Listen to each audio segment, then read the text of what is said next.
You call us when? That's not good. What? Oh, there we go. You call us when? Okay, so yeah, I'll call you when we're all set. I just have 3 guys. I don't know what time you think. 10, probably like 10:30. No. Okay, thank 10 you. o'clock, Yes, 10 o'clock, 10:30, something like that. I'll give you a call, okay? 10:30? 10 or 10:30, yeah. between Got you, 10 thank you. Thank you.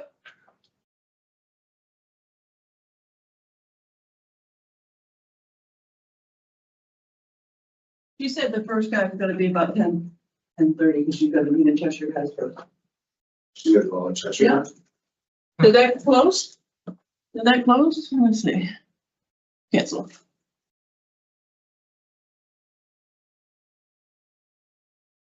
Oh.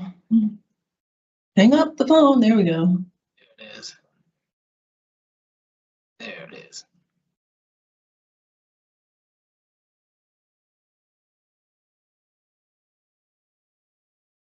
Mr. Bragdon, can you see us over here?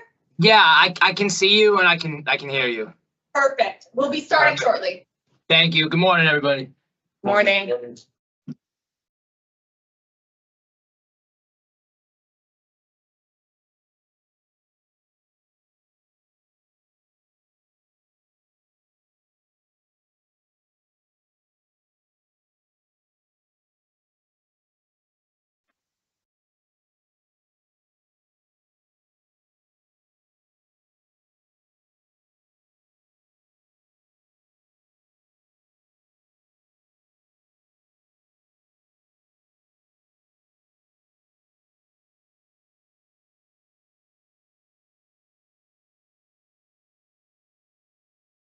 Mr. Bragdon, you're just gonna hear me talking for a second and you can just ignore me, okay? So I'm not talking to you. I just have to put something on the record, okay? Okay, yes, ma'am, no problem. Good morning, this is Parole Officer Nicholizzi. Today is April 9th, 2025, and this is a Garner and Cheshire hearing today. It is 9:11 a.m. and we are delayed in starting our hearing today. We just had to finalize some docket revisions. And I just wanted to put on the record, Mr. Aquino, Mark Aquino, 426-372, will be continued today. I don't know if the panel chair wanted to. Yes, please. Thank you. I move that Mark Aquino 426-372 be continued to, for victim input. I think. Second. Yes. Thank you. All in favor? Aye.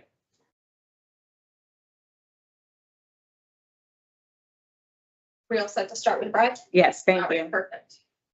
Thank you for your patience, Mr. Bragdon. No problem. Thank you for having me here today. My name is Parole Officer Nicholizzi. Today is Wednesday, April 9th, 2025. This is a hearing of the Connecticut Board of Pardons and Parole. Following board members are present this morning and by stating their names on the record, certify that they have reviewed all statutorily required documents and available pertinent information in preparation of this hearing. Good morning. I'm panel member Barry. Good morning, Mike Boyd. Good morning, Robert Sazowskis. Good morning. Sir, can you please state your name and inmate number for the record? Joshua Bragdon, inmate number 335164. Thank you. This hearing is being conducted in consideration of the parole application for Joshua Bragdon, number 335164. He is serving a sentence of 10 years, execution suspended after 30 months and 5 years probation for robbery second, burglary third, violation of probation with an underlying burglary third, assault third, failure to appear first, and assault on public safety. As of today, records reflect a parole eligibility date of September 21st, 2025.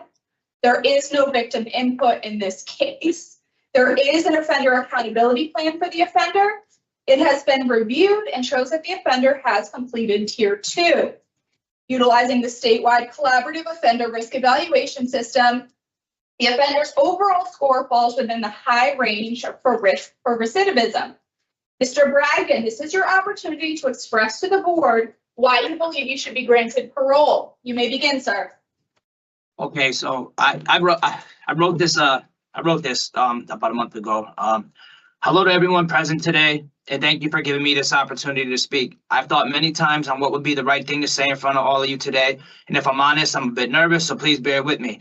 As you all know by looking at my record, I have made many mistakes and extremely poor choices in my life. I am remorseful as they are more mistakes than most people make. These lapses of judgment have caused me to spend the majority of my life in the care of the Department of Corrections. I struggled greatly growing up and I have slipped many times along the way. I'm the youngest of 6 children. Our family was racked with problems and trauma. Nevertheless, I managed to become a great student and athlete. My problems with the law, my first imprisonment, came after I was struck by a vehicle riding my bicycle. I broke my tibia, my fibula, and growth plate, leading me to something that would plague me for a long time, addiction. My addiction has led me to do some scary things and brought me to some scary places. My addiction has caused me to commit crimes and become a man that I am ashamed of, someone who did uncharacteristic, illegal things. I lost everyone in my life because of my choices and the person that I had become. I come from a long line of addicts, and during my last incarceration of 10 years, a month before my release, my mother died of a fentanyl overdose. I completed my sentence, and then I entered a halfway house with a hole in my heart. I had little family left at that point. Just a year prior, I lost my brother Kevin, and a month after my release, I lost my brother Esteban to an overdose. Needless to say, I was a mess. I deluded myself. Mr. Bragdon, I know you're nervous. Take a few deep breaths and just slow down because you're speed reading. Okay, I'm sorry. Thank you. So my addiction has led me to do some scary things and brought me to some scary places. My addiction has caused me to commit crimes and become a man that I was ashamed of. Someone who did uncharacteristic, illegal things. I lost everyone in my life because of my choices and the person that I had become. I come from a long line of addicts, and during my last incarceration of 10 years, a month before my release, my mother passed away from a fentanyl overdose. I completed my sentence, and then I entered a halfway house with a hole in my heart. I had little family at that point. Just a year prior, I lost my brother Kevin to an overdose and my brother Esteban a month after my release. Needless to say, I was a mess when I went home. I deluded myself into thinking that I didn't need help. I was wrong. I was released from the halfway house and I quickly went back to using drugs. It led to a string of crimes to this day that I'm not only sorry for, but I want to actively make up for.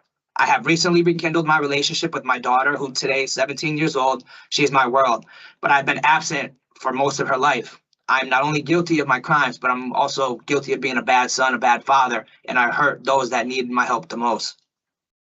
I ended up back in prison with a 42-month sentence and a drug addiction far worse than ever before. At times, I still struggle, though less than before. If granted parole, I ask that it be stipulated that I enter a halfway house or a sober house. I am armed with knowledge and determination this time around, and I want to give myself the best chance possible. I am determined to let this be my last incarceration. Sorry. Okay. Sorry. Prior to my arrest, I reached out to a mental health clinic called Better Life, Better Health out of Waterford, Connecticut, and I was put in touch with a doctor, Dr. Fetter, and she was amazing. She was helping me tremendously. I even found medication through her that truly was helping. It had an extremely positive effect on me. I was finally on the right path, turning things around, but my actions caught up with me, and because of crimes I committed, it led me to be arrested and sentenced here. If parole is granted, I want and need to continue treatment and get help for my own mental health issues. Dr. Fetter and her recommendations for medication and treatment were helpful, and if not for my own foolish actions beforehand, would have been life-changing. There was a time that I was embarrassed by my mental health issues and my problems with ADHD, but I now know that I need to face these problems head-on with therapy, treatment, and exercise. I know it won't be easy, but I do have a few relatives left, including my daughter, and I'm excited to be a stable fixture in my family's life and to put the work in to not just survive, but to thrive and be successful. I humbly ask for the opportunity and privilege to not only you in parole, but also myself, my family, that I can be a contributing member to society and that I can be successful. I have changed many of my ways, my thought patterns, and the way I see the world. I know I will still struggle and things may be hard, but I believe I can make it. My main priority is to work on my recovery first and foremost, to attend meetings, to gain full-time employment. I want to fill up my time with positive influences in my family. I am in the best mental and physical shape of my life, and I plan on gaining full-time employment, and as soon as humbly possible, potential release, start to be frugal, save my money to get an apartment of my own as to not intrude onto my family or friends, and I would like to have my own independent housing. I don't want to be a burden to anybody. This has been a journey, but I've learned a lot. My whole life, I've been my own worst enemy. I don't want to do that no more. No. if I do get parole, I would like a halfway house or something. I do have a great home to go to, a beautiful house that I could go to, but I don't want to put that pressure on my people. So I know I made many mistakes and I'm sorry. I accept it. Couple of my cases are terrible. One of them, my sister was in an abusive relationship. I was incarcerated for 10 years. When I came home, she called me. Her boyfriend had assaulted her. I went to pick her up. I reacted the wrong way. I should have called the cops. I didn't. I got arrested. For that, I'm sorry. And, it led me down this bad path. I'm here. I struggled a little bit during my incarceration. I definitely struggled with my addiction. I had a couple dirty urines, but I entered a treatment program. I completed it yesterday, which of all days is the anniversary of my mom's death. So Wow. that was a little bit tough. Yeah. Sounds So, like it. You sound like you've been making some poor choices along the way, but you finally realized that you got to get yourself together and do something about this. So we appreciate your preparing for today's hearing and for your sharing. I understand it's very emotional for you because it's a big deal. And, I'm sorry to get so emotional. I apologize. it's okay. It's a big deal. It happens, we understand. So what is going to happen, Mr. Bragdon, is each of us will take turns asking you questions. And when we're done with our questions, we will deliberate and give you our decision. Okay? Okay. All right. Thank you. We wish you the best of luck. Mr. Paroles going to start with questions. Thank you, Madam Chair, and good morning, Mr. Bragdon. Morning. So I appreciate your statement. There was a lot of information there. However, I'm more than concerned. What jumps out at me right away is your DR history, right? Yes, sir. Because I heard lost mom, lost two brothers, and we have tax tickets inside. And the offenses that you committed that have gotten you here are substance use related. Yes, right? sir. Yes, sir. So the thing is that what we need to do here is judge suitability. In other words, like, do I believe, having experience in parole, paroling people and seeing people come back, do I believe that you'll go out into the community and be successful on a period of discretionary parole that would run from September, not before, October, November, December, January, for 4 months. Okay. And at this point, I'm a little concerned for a couple of reasons. Okay. One is that there's 2 programs that on your OAP that you haven't completed. One that has to do with victims, which is voices. And in your criminal history are things like, in addition to what you have now, there's a larceny, a couple of robberies, a burglary, another assault, and another burglary. It's the things that are there are, for me, things that you really need to reflect on and to go through some programming for. As well, it's like, when it comes to the assaults and the, robberies, it's anger management is a piece of how I physically am involved with someone else, right? So I'm concerned about those 2 things. Can you talk to that at all? Yeah, absolutely. So my drug addiction, my intox tickets, I was an idiot. I was having a hard time adjusting back back to the Department of Corrections when I came in.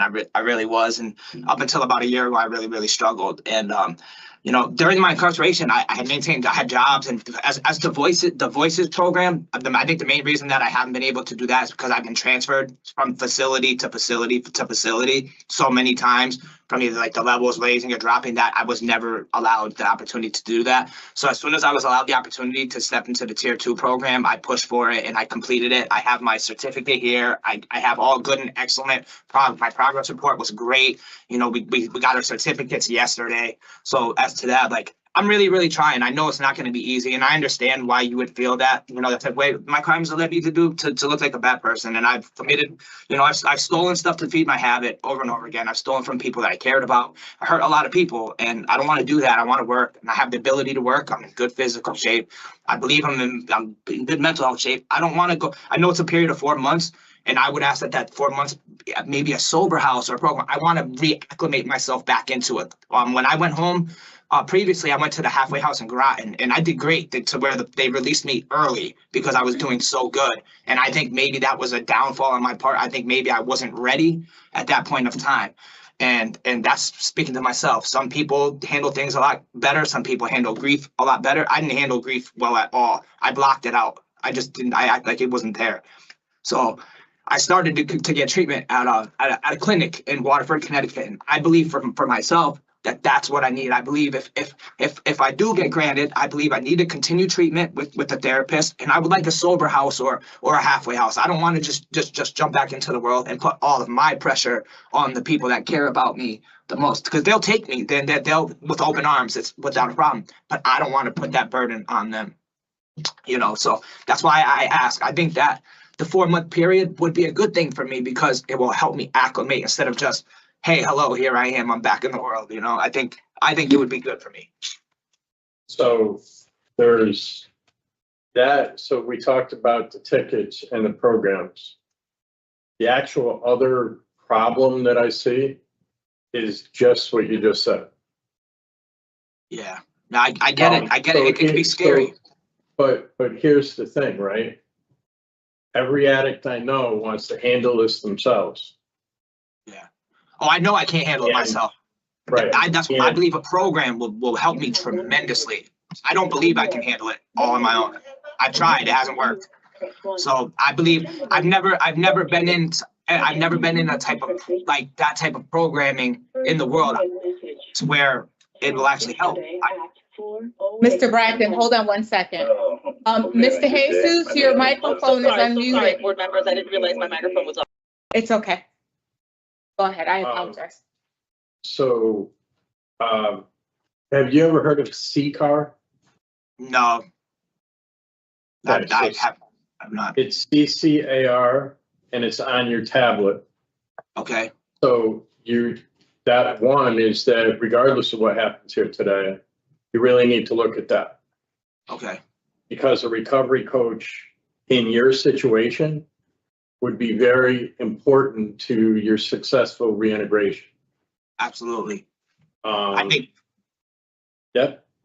Yeah, I think so. I had reached out to a couple the people that live in Groton, Connecticut about finding sponsors too. So I plan on, I don't think that's the side of the state that I want to go to. I think I'd rather be, you know, closer to my sister and my family here. The last time when I went home, I went to a different side of the state to figure, hey, let's get a brand new start. Let's try something new out here. And I realized no matter where you go in this world, if you're going to get in trouble, you're going to get in trouble. Because I went to a whole side of the state where I knew nobody, and that didn't work. So it's if you're going to make the decision to change, you got to do it, and you have to foolproof it. And so no matter where I go, I think that this time I think I have the tools a little bit more to where I feel like I can accept help. I can actually accept help and take it and not be embarrassed by it.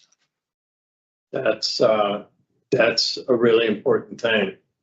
And it's not just something for right now, it's something ongoing. Absolutely. You know, you don't want to be the third brother that's dead. I've never really accepted help, man. I've been through a lot. At 18, I seen my friend get shot and killed right in front of me. It was traumatic. I didn't accept help for that. So now I finally started to accept help, and I know that I need it. You know, a lot of things that I hadn't dealt with that were just laid dormant inside me for a long time. I didn't know how to deal with it. And so I've been getting better. I have been getting better. All right, I appreciate you speaking with me. That's. Thank Thank you, Mr. Poe. Mr. Gonzales? I don't have any questions. Thank you. All right, so Mr. Bragdon, we're done with our questions. Actually, I did have one. I showed when I reviewed your file, I saw that in 2024, you refused a tier program.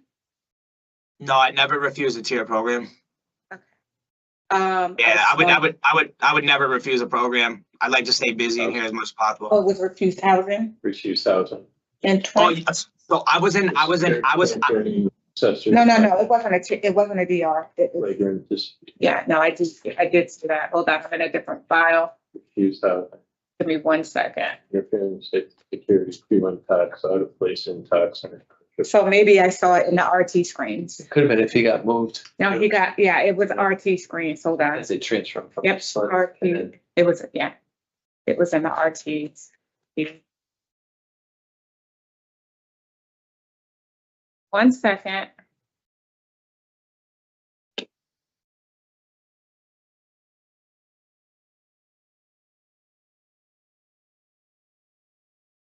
Yeah, no, I try to stay busy. I maintained a couple jobs while I was here through the Department of Corrections. I was a barber and I was a tier man. Every facility I go to, I usually get a job pretty quickly. It says that when you were it says in January of 2024, you refused to receive your program. Refused OAP program is what it says. And you were at, I don't even know what facility is 140. Yeah, that never happened. Transfer.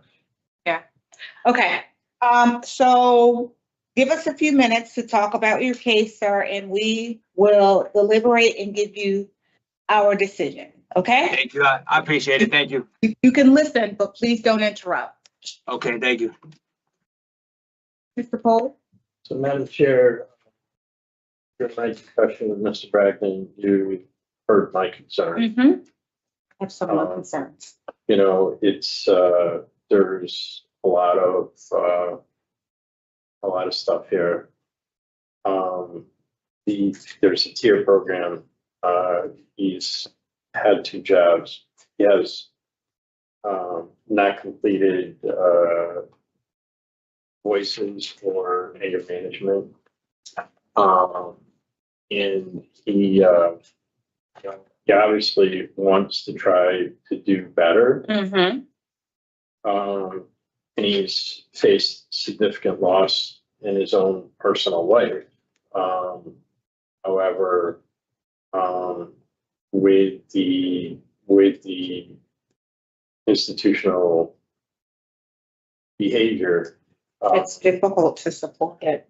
I'm concerned because it's like, It's a continuation of the behaviors that were displayed out in the community. So I understand completely. I had similar concerns.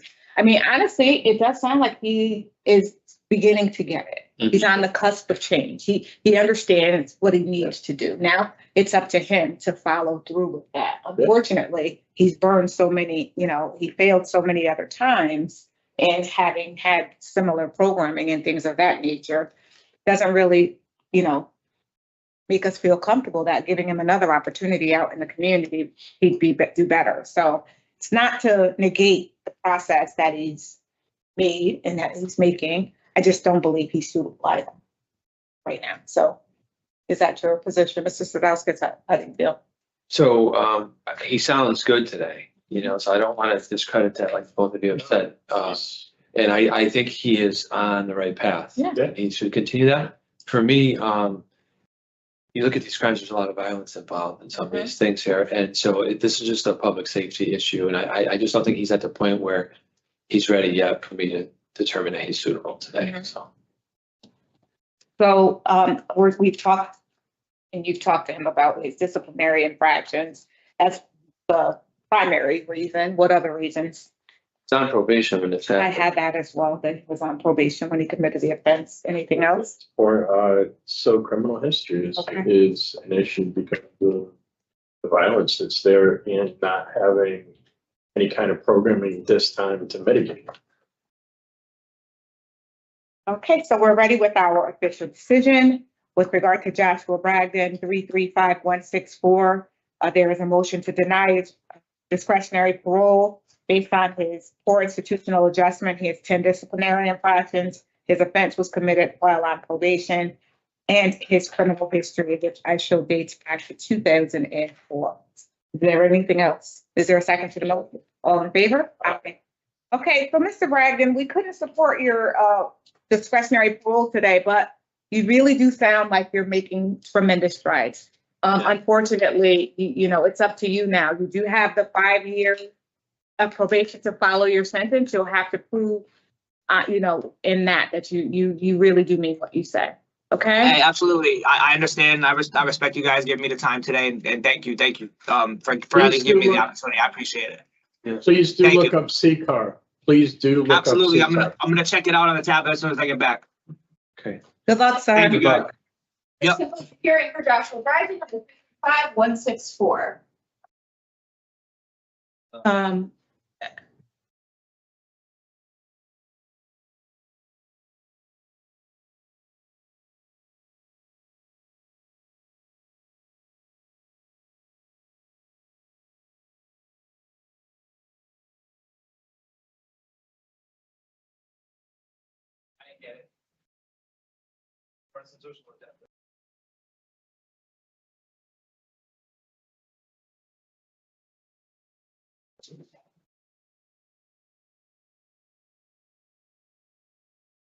Good morning, Mr. Vassell. Have a seat, okay?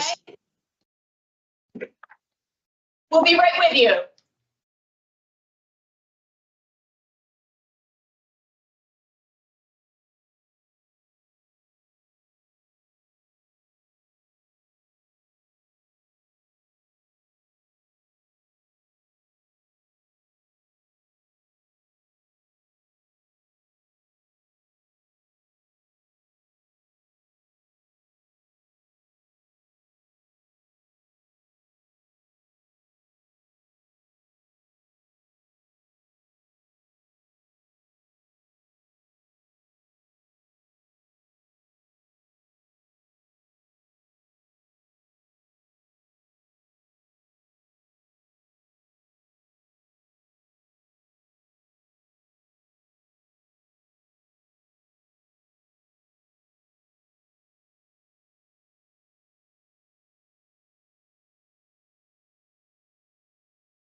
All right, Mr. Vassell, are you ready?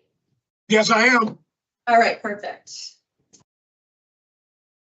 Good morning, my name is Parole Officer Michelizzi. Today is April 9th, 2025, and this is a hearing of the Connecticut Board of Pardons and Paroles. Following board members are present this morning, and by stating their names on the record, certify that they have reviewed all statutorily required documents and available pertinent information in preparation of this hearing.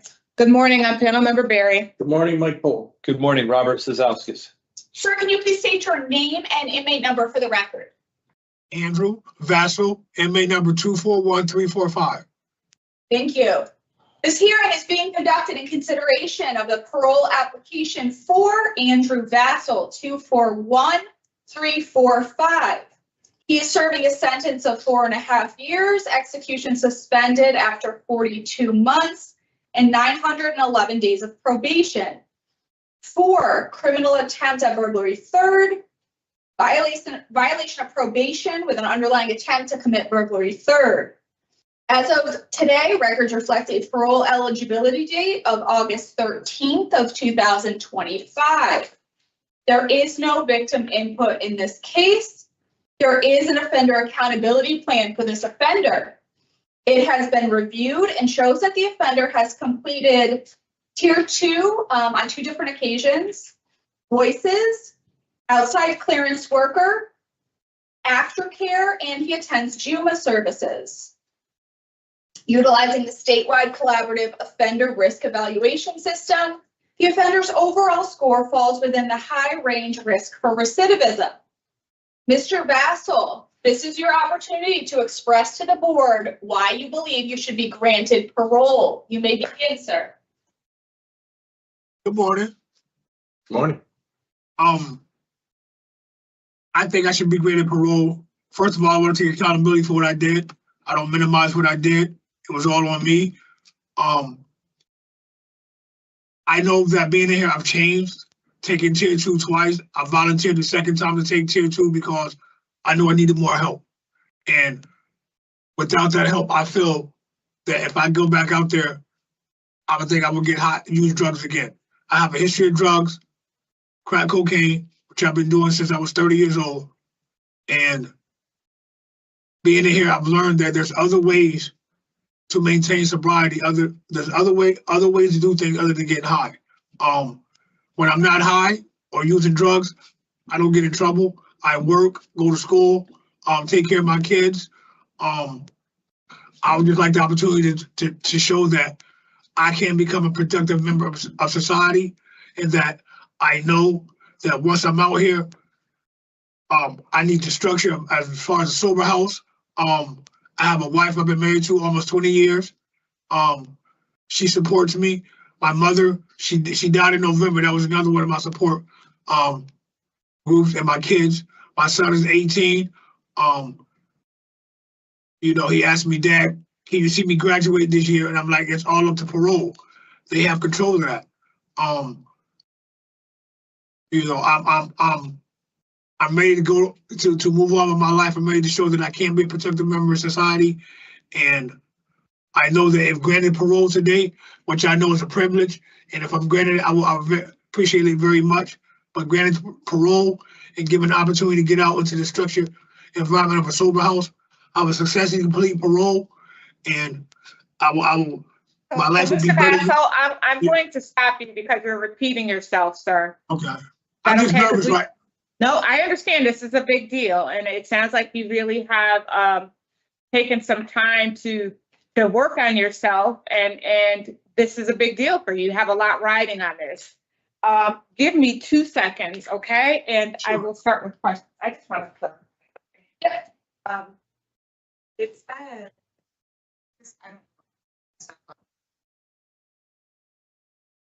It says this out.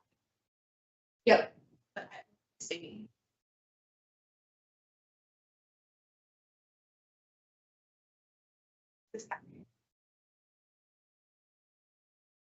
Yeah. I feel like, anyway, so Mr. Vassell, I reviewed your file thoroughly, as we all did. And one of the things that popped out for me was one that you were already on probation. And were you participating in treatment when you were on probation? Yes, I was. So why were you still using? At the time, I was just going through a lot of issues, and that's the only way I see how I can cope with my feelings. Because I don't know how to express my feelings. So using was the way for me to cope with my feelings. How long have you, what was your longest clean time out in the community? 2 years. And what were you doing in those 2 years? Working and going to school. So what stopped? What happened that you stopped working and stopped going to school? Honestly, it was family issues, my kids. I had issues with my son. My son didn't want to talk to me no more. He felt like I was a deadbeat father. You know, I just felt like. You were. Yeah. Because you've been in and out of prison. How did you become addicted to crack cocaine? What happened? Well, I left Connecticut in 2006 and moved to upstate New York, and being up there, I ran into somebody and he introduced me to crack cocaine. Before that, I never even knew what crack was. Mm-hmm. Mm-hmm. So at the age of 30, I started using crack cocaine. Yeah, I see that. But you stopped using alcohol. It said that you've been sober from alcohol for 18 years. Yes. So how did you overcome that? I stopped using because I would wake up drunk on people's lawns, passed out, or wake up somewhere where clothes were missing and all that. So it was time for me to stop. Yeah, you passed out in these people's car that you were looking through. And I like I said, I take full responsibility for the crime I committed. And, you know, I know I've changed, and I know that I would never go back to do that again, because I know now, taking tier 2 twice, I know there's help out there for me instead of committing. But see, here's the issue with that statement, Mr. Vassell. Yes. You've taken treatment before. You were in treatment when you committed these crimes. So it's difficult for me to believe that this time you're taking these tier programs, you finally see the light when they were giving you the help in the community and you weren't taking advantage of it. Because before, I didn't really want the help. I didn't really want that. I'm gonna be honest with you. I really didn't want the help then. I wasn't ready to stop using. Okay. Now as I'm getting older, I realize that I don't want to live that life anymore. I want to be a productive member of society. We really want you to be a productive member of society. But please understand that if you continue on the path that you're on, you've been doing drugs and in and out of prison since 1995.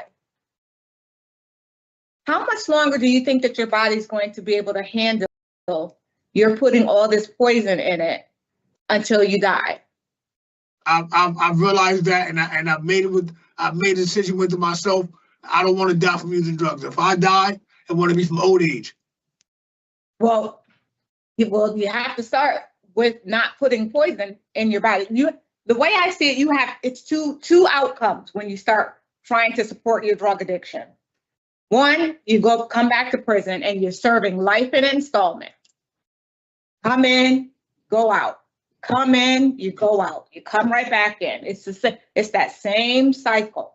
You can't continue to do the same things and expect a different outcome, sir. You're correct. I wasn't ready to get help at that time. I just wasn't ready to stop. And as I got older, now that I'm looking at I'm getting older, I'm almost 50. Didn't you just turn 47? I'll be 48 this year. When? July 20th. All right. Okay. We understand that drugs is the issue. We have to try to figure out a way for you to maintain your sobriety. So what do you think you need when you're released out of the prison and you return to the community? You're not serving, a life sentence now. So You are going to be released regardless of what happens here today. How do you think you can be successful, and what do you think you need to achieve that? Structure, which is, there's a bed in the sober house waiting for me. Well, That's what I need. The sober house said that they haven't been paid, so they can't Is it- hold the bed for you. Madam Chair, can I just clarify something? I did receive a voicemail from Terry at the sober house. Yeah. And he is accepted to the sober house. Okay, great. So I received a voicemail this morning. Thank you very much for And that. can I just clarify one other thing? Since I Yes. did a little Sure. research. So you were concerned about the 911 days of probation versus the 3 years. Mhm. Current, a docket that was concurrent with two other dockets, ending in 9357 and 0233. Mhm. Both of those dockets had the 3 years probation. So he does have 3 years probation, which is longer than the 911 days. Right, okay, thank you. Yep. See, I was like, I don't know why I couldn't let it Yes, go. I that just was couldn't let it go. Okay, so that, for the record, it's 3 years 3 probation. years probation. Yep. Thank you. So, Mr. Vassell, so you're going to the sober house now. You have your son's graduation that you would like to attend. Which city is he in? He's no longer, he's in Daytona Beach, Florida. Okay. But I know that's not So- possible. I know that's not possible, and I explained that to him that, that would be highly unlikely. Given the opportunity to go see him, I would like to do that because I've been missed out so much of his life. You have 4 children, Yes, and 2 of them were adopted. yes. And so you have one son in Florida, and where's the other child? She's in Windsor, Connecticut. And how old is she? She'll be 8 next month. And that's with a different person? Yes. Okay, all right. So you said you needed structure. So it's my understanding, and I'm glad that you can identify that, but it's my understanding that sober houses are usually for people who are in active addiction. Is that, no, it's not, okay. So I'm just hoping that you won't be triggered when you enter into this sober house by the talk of the utilization of drugs and how people use it as a coping mechanism and all those things. Are any of those words triggers for you? No, what my trigger and my trigger to cause me to get high is my anger issue. Or feeling like I'm not being loved. That's what causes that. That's my trigger. So Right. my anger, I've worked on that drastically over the last 10 years. Because I used to go from 0 to 100 real fast, but I've learned how to work on that. And before my mother died, my mother says, no matter somebody loves you or not, love yourself enough. Exactly. You're better than that. Yeah, that was some sound advice, Mr. And Vassell. I miss her because she died while I was in here. Yeah, I hope that you can follow through with that because it's really true. Like, I understand, we've reviewed your file, so we understand you've had a tumultuous childhood. And it really, but you're still here. Yes. And you've still survived. And now it's up to you to navigate what the rest of your life looks like. Just because it began that way doesn't mean it has to end that way. And it starts with, like your mother said, loving yourself. You have to love yourself enough to know that you deserve to be here, that you still have an opportunity to get it right. What you did yesterday may be a lot to handle, but what you do today is what matters, So we're not looking for you to be perfect. We just want you to be compliant. We want you to get the help that you need, and supervision is set up just for that. Yes, can they violate you? Absolutely. Can they remand you back to prison? Yes, they can. But their number one priority is to help you navigate the time under their supervision to combat your addiction, to get you some employment, help you find some place to live. All those things are their number one priority. I have outside, I talked to my wife yesterday. I have group NA meetings 3 times a week to go to. I have a sponsor. Mm-hmm. So they're gonna help me as far as staying off of drugs if I have an issue. I can call them anytime and talk to them about it. So I know now, I know that now I can be a productive member of society. I hope so. I really do. I mean, you've done the work now. You know, you're 47 years old. You need to be aging out of the system. You rate out, you rate out high in terms of risk to recidivate. So the only way to beat those odds is to choose every single day. I'm going to be sober today. I'm going to make better choices today. Even if you make a poor choice, you got to follow up and make the right choice the next time. You know? And I plan on making better choices in my life. I hope so, sir. Mr. Sazowskis. Thank you, Madam Chair. Good morning, sir. I just have a couple questions of things I want to follow up on. Sure. You mentioned NA meetings and a sponsor. Yes. Now, do you know where that's located at? Have you investigated that? Is that near where the sober house is? Yes, it is. So you have a plan to be able to go there? You know what night of the week it is, the location where it's at, your sponsor's phone number? It's right down the street from the sober house. Okay. Right down the street. And it's 3 times a week, Monday, Wednesdays, and Thursdays. Okay. So you have a plan. And Yes. you know, I would encourage you, especially in the beginning, to go as often as you can, you know, because just when you're making that transition into all that freedom, you want to have that level of support a lot, you know, in the beginning, especially. The other thing was I heard mentioned and I read about was Juma services. Is that your religious services that you attend? Yes. Yes, I was doing this also before I started using it again. I was doing this in the street. I was attending every Friday, faithfully.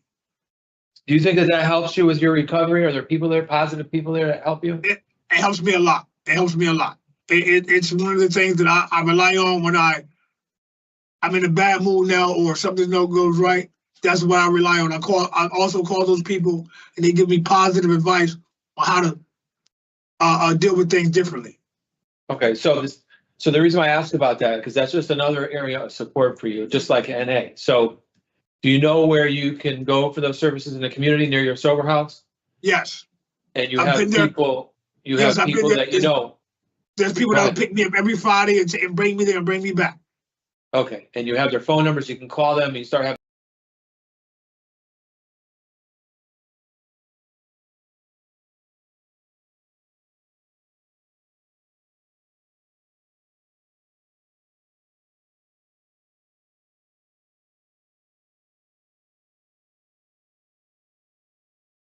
urges or you're not feeling good about things, whatever. There's people there that you can call and talk to. Yes.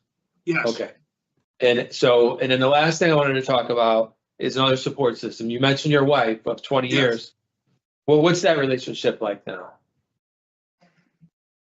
To be honest, we've had our ups and downs, but she's been there with me through thick and thin, through my rough times, through my good times. She's always been there to support me. She also gives me positive advice, positive feedback. She's a recovering addict. Yeah, I read. She's been in recovery now going on 2 years. And that's what motivates me. Okay. She motivates me to stay clean. And maybe you can, be someone that she can call too. You know what I mean? If she's so, I mean, listen, you have no reason not to succeed here. You have all of the people from NA that you talked about. You have all of the people from your religious services that you're going to attend on Fridays. And in addition to all that, you still have your wife that's hung around through all of this, you know? Yes. So, I mean, if something goes wrong here, this is all on you. There's no excuse. There are a lot of people here that you're talking about. Most people don't come to these hearings with all these different levels of support that you're claiming to have, you know? So, I encourage you, sir, to do what you say. It's been long enough, you know what I mean? You're too old for this, you know what I mean? I plan on it. I plan on changing my life drastically. Yeah, I mean, you want to still be here, 60, 70 years old? You see people like that in the facility, right? I mean, you really want to be doing that? No, I don't. All right. Okay, that's all I have, sir. Good luck to you, okay? Thank you, Madam Chair. Thank you, Mr. Sazowskis. Thank you, Mr. Cole. So give us a few minutes, Mr. Vassell, to talk about your case, okay? Please don't interrupt. You can listen. All right. So as I discussed with Mr. Vassell, he does rate out high in terms of risk to recidivate. He does have 3 years of probation to follow his sentence. He does not have the best history while on supervision. I show that he violated his probation a number of times. He has completed the treatment before, and in fact, he was on probation and participating in treatment when he committed his current offense. Those are the negative things. Some of the positive things are that during this period of incarceration, he's not received any disciplinary infractions, which is a positive thing. He has completed addiction services twice. It says he's earned the trust of the people there in the prison. He has outside clearance. He is participating in religious services. He wants to be released to a sober house so that he can continue on his path of sobriety. He has community support out there, and he does sound like he has a relapse prevention plan. While he does rate out high to recidivate, most of his crimes are property crime, but he's trying to, to satisfy that habit that he has. And I really do think that he would benefit. I was happy to hear that he needed structure and that anger is a trigger for him to use drugs, but he can identify those things and hopefully hit him off at the head and learn some extra tools while he's in treatment and not relapse. But I really do think that Mr. Vassell has shown that he has changed. He's trying to change. He's on a better path. And I would support his discretionary parole because I think that he would benefit from parole supervision prior to starting his probation. So, Mr. Stauskas. Thank you, Madam Chair. Yeah, I agree with what all of you said. I would just add that some additional programs that he's taken, his voice is, understanding about how his impact has affected victims. Mm-hmm. And also he participated in aftercare after completing tier 2 twice, which I think those are the things that he needs. So I'm also in favor. All I had was after that. Okay. All right. I had no alcohol too, even though he said he's been sober for 18 months. I don't want him. We don't have to add that. They can use that as a graduate distinction. So a half a house is fine. Anything else? No, that's good for me. Okay. All right. With regard to Andrew Vassell, 241345, I move to grant discretionary parole on or after his earliest eligibility date, which is August 13th, 2025, with the following conditions in addition to the standard parole conditions. A halfway house, if that is needed, as you transition to your sober house. Is there a second? All in favor? Aye. All right, Mr. Vassell, you receive all of this in writing, sir. You've been granted parole at your earliest eligibility. That's August 13th. It's an on or after date, okay? Thank you. Good luck to you, sir. Keep up the good work. Thank you very much. This concludes the hearing for Andrew Vassell, number 241.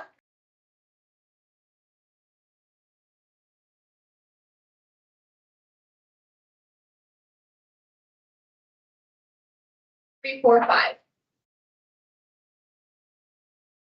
I'm sorry about the confusion with that one. It's fine.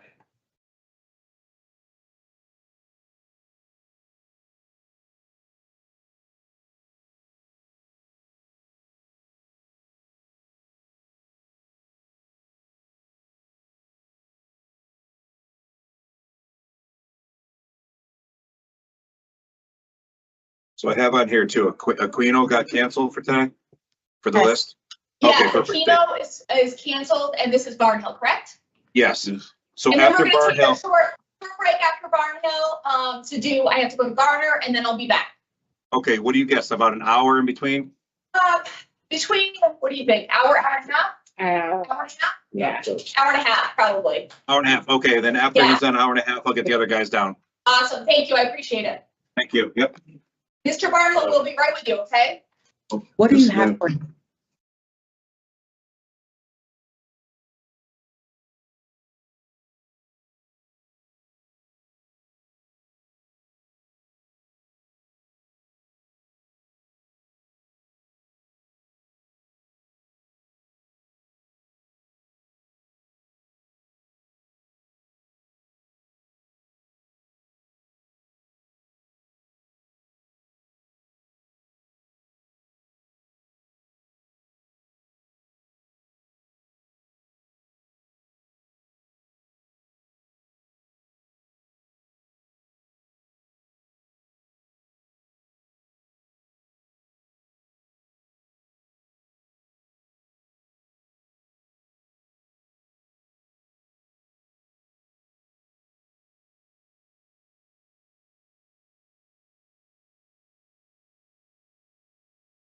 Mr. Barnhill, you can have a seat, okay? Yes, ma'am. Yep.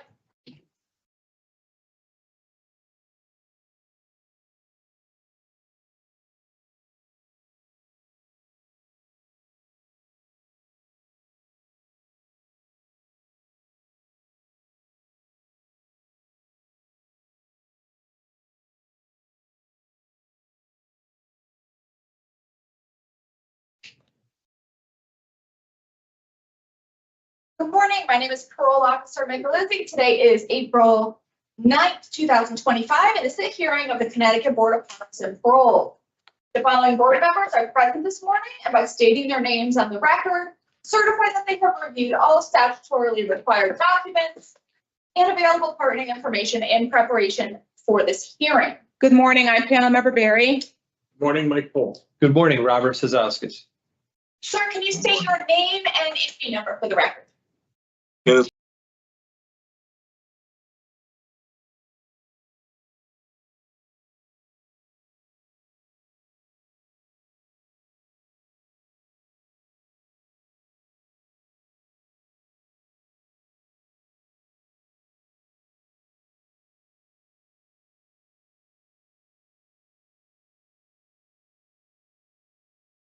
Barnhill. Inmate number 307624. Thank you. This hearing is being conducted in consideration of the parole application for Kenneth Barnhill, 307624. He is serving a sentence of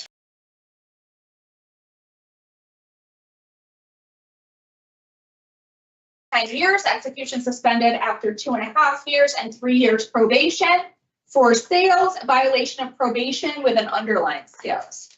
As of today, records reflect a parole eligibility date of September 14th of 25.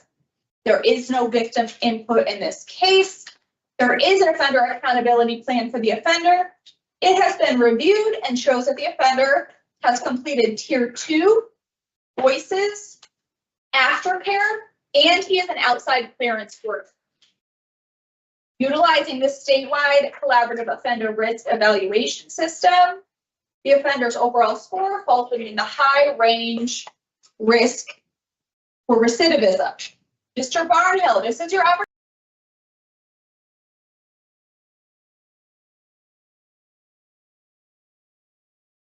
opportunity to express to the board why you believe you should be granted parole. You may begin, sir.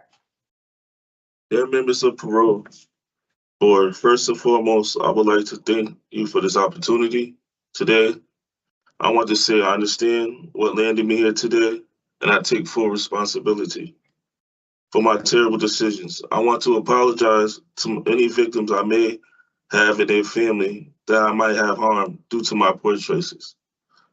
I'm also sorry to my children, fiance, and family, and my loving grandmother, putting stress on her heart. I believe coming to jail saved my life. I found out while here that I had a bad liver and diabetes. I knew I had high blood pressure and sleep apnea. I didn't really believe that my blood pressure was a problem until the doctor explained how serious it was. She said I was on my way out. She asked me, did I drink and drug? I told her here and there, but really I was in denial. I drank a whole lot and did cocaine. I felt it helped with my pain of dealing with the things I was going through. But not thinking in my right mind, that's the mess that got me in this situation. Dealing drugs, harming people, then the karma turned on me. I now witness both ends from an addict and a dealer. I was personally living through it. During my disposition court hearing, I broke down in tears. I couldn't pull myself together. I was hurt leaving my children behind and other loved ones. I said to myself, this can't be life no more. I'm too old for this. I should be doing best by them, showing them a good example, going to work every morning, being a good law-abiding citizen, and being productive in my society. While incarceration, I try to be the most productive I can be by signing up doing the required OAP programs. Voices Tier 2, working 7 days a week until they move me to outside clearance. And that's 5 days a week. And did a volunteer program aftercare in a group called Man Up. and stands for mental awareness nourishment, using positive principles. This is a self-reflect group focused on what lead inner city men into committing the crimes that we have committed. By attending these programs, it helped me to identify my problems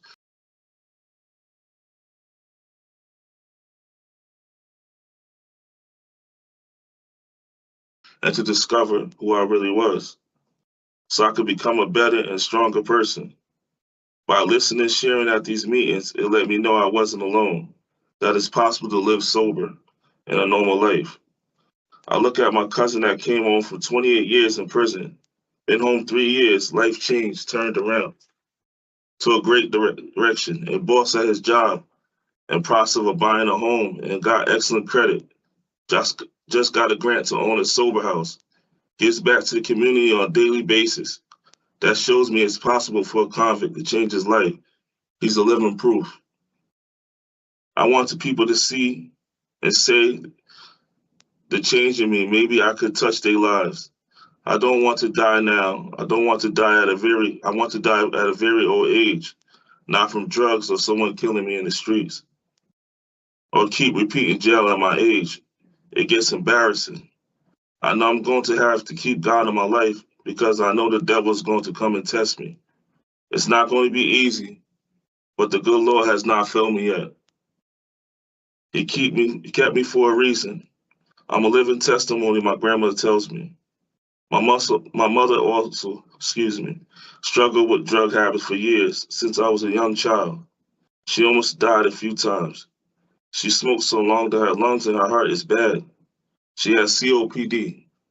Right now, I pray every day for her. I pray for the day she is completely done with the life she is living and give her life to God. I know I'm not perfect. I'm working to stop cursing. I need more help. I have plans to go back to church and playing music for the Lord and living a righteous future and attend the NA meeting.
Some of the ways that you've changed. So that was a good statement.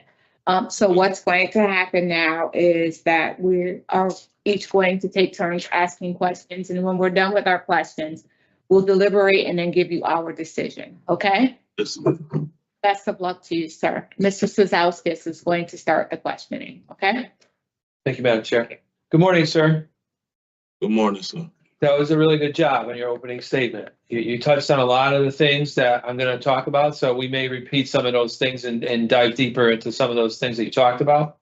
Mm-hmm. One thing that stood out to me was that you recognize that this is not going to be easy, and that you are certainly going to be tested.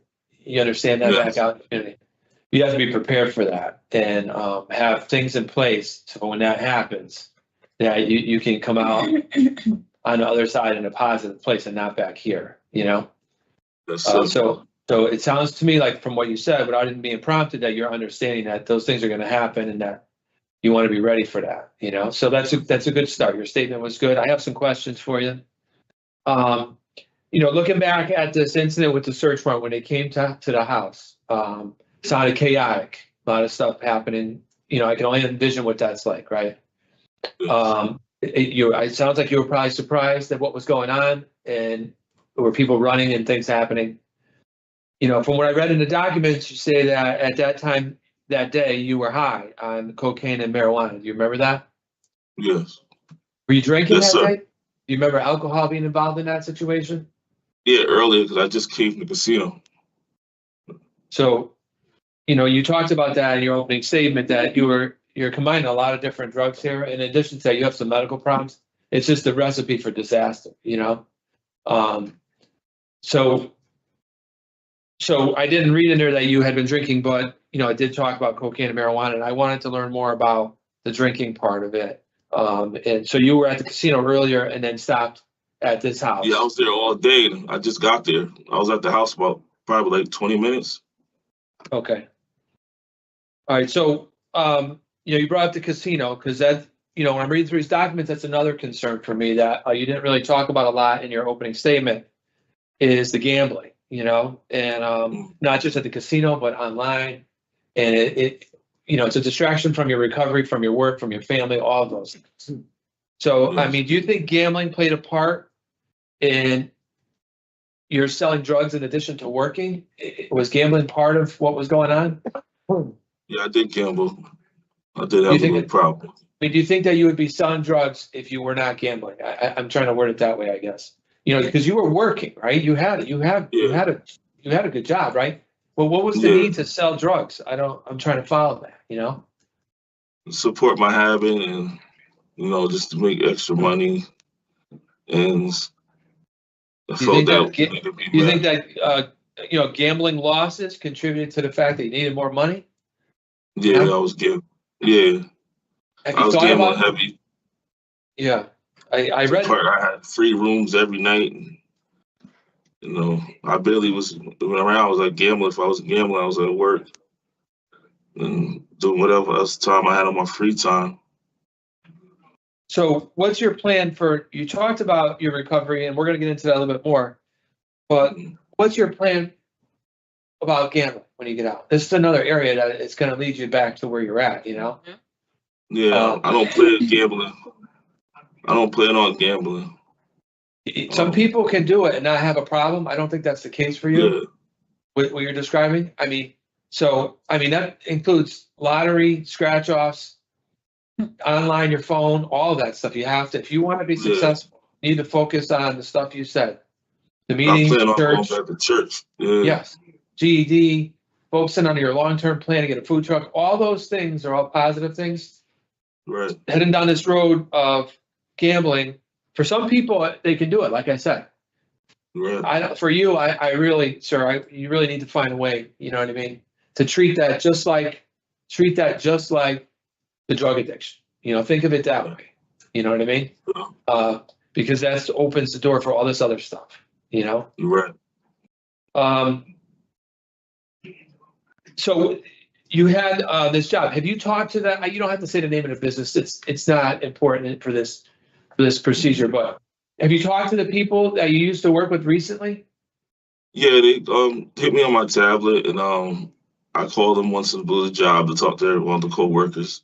They check on me and it's here and there and stuff like that. Okay, that's good. So as far as you're concerned, that job offer is still valid and you're going to be able to work there. Yes, as soon as that, I plan on going the 3rd day back. Okay. Back to work. Yeah. Okay. It sounds like that was something that you had positive going on in your life at that time. I was about to be a manager of the kitchen. Yeah, that's good, People have a hard time finding jobs sometimes after incarceration. It sounds like that you have people that care about you there, and even after everything that's happened, are willing to bring you back. So a lot of customers miss me too. It was embarrassing that when I got bought here, one of the officers that was bringing me here, she broke her neck. Was like, "What are you doing here? Like, I'm getting my breakfast sandwiches. Like, I'm used to seeing you every morning." And I was just so embarrassed. Yeah. So it was a situation. There are a lot of people counting on you. for simple things like you're discussing, not just, Yeah. Can I listen to this? Nope. hold on one second, sir, okay? Thank you. Okay. Okay, yeah, they just had to straighten out something with the video. But yeah, you have a lot of people counting on you at your work and your family and other things.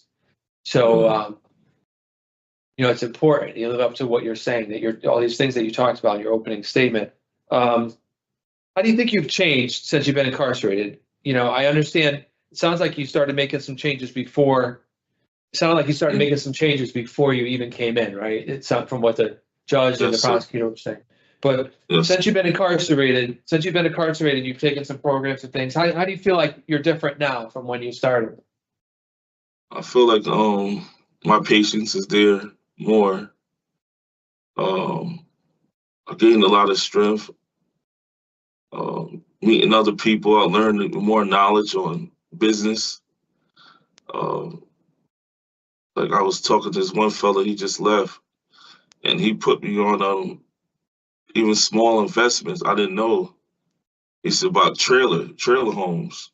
He told me that you could find a trailer home about $5,000-$6,000 and sell it for $30,000. Yeah. Fix it up. And I was like, wow, I didn't even know that. It's a big deal in Florida. He was really smart. Yeah, he's a real smart dude. He just got caught up on some, we all did, but he's a real good dude. He was putting me on a lot of knowledge. He even left me with a business book that I'm reading now. Well, that's all. I had time to think about all my wrongs and undoing them. I wish I could turn the hands back in time, do everything different from the beginning. Since the time I was 18, I wish I. Now I went, with NYI. I ran into a dude. He's a CEO now. He was in NYI with me when I was a kid, and he turned his whole life around.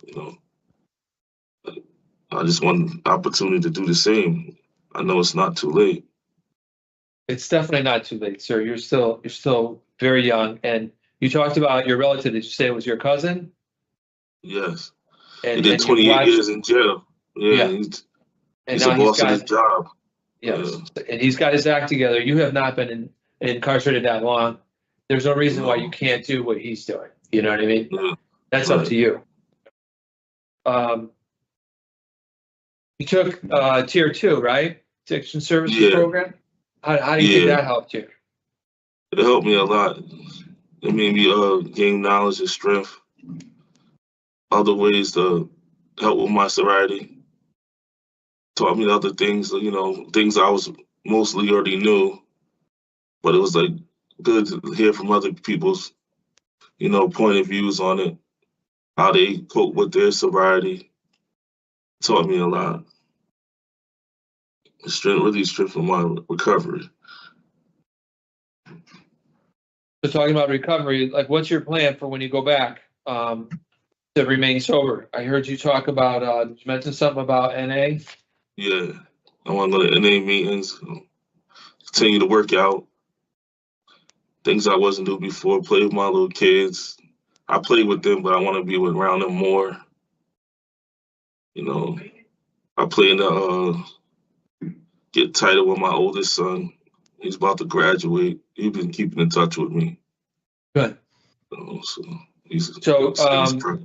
I read in here that you wanted to go to Norwich to your girlfriend's house. Is that right? Yes. You know where there's any meetings around there, near there? No, I don't know Norwich like that too much. All right, maybe she just moved out there. Yeah, her mother's she does a lot of NA meetings. Okay. Yeah. So her mother does? Yeah. All right. Well, I would encourage you before, despite what happens today, before you leave where you're at, to find out that information from your girlfriend, like where it's at, the nights that they are, just like you're doing with your business plan and thinking about the food truck and stuff. Start thinking about, these are the days of the week I'm going to go, so I'm going to get there. You have to plan that out in advance. Right. Don't wait till you're out there and then you're in trouble and then you're trying to figure it out. No, I was already planning. I know a few in London. Okay. But I was already planning. I know because when I used to go with my mom when I was a little boy. Okay. they used to go all over. They was all connected. New London. Yes. Yep. They would also go to Norwich. They Yes. also went to another little town. I want to say Jewett City. They used to go to these. It was like a little, like it was like a congregation to me. Okay, so you do know where these places are. That's what I want to know. I want to make sure you understand, Yeah. you know, where to go the nights a week and understand the involvement. Like you said, they're all connected. It's a sober community. You'll see the same people, right, at the different ones. And once you get involved, and then you can get some people's phone numbers, and then it sounds like your girlfriend's mother may be someone that you can talk to too. So I also know some people from Stonington when I went to the program there. Okay.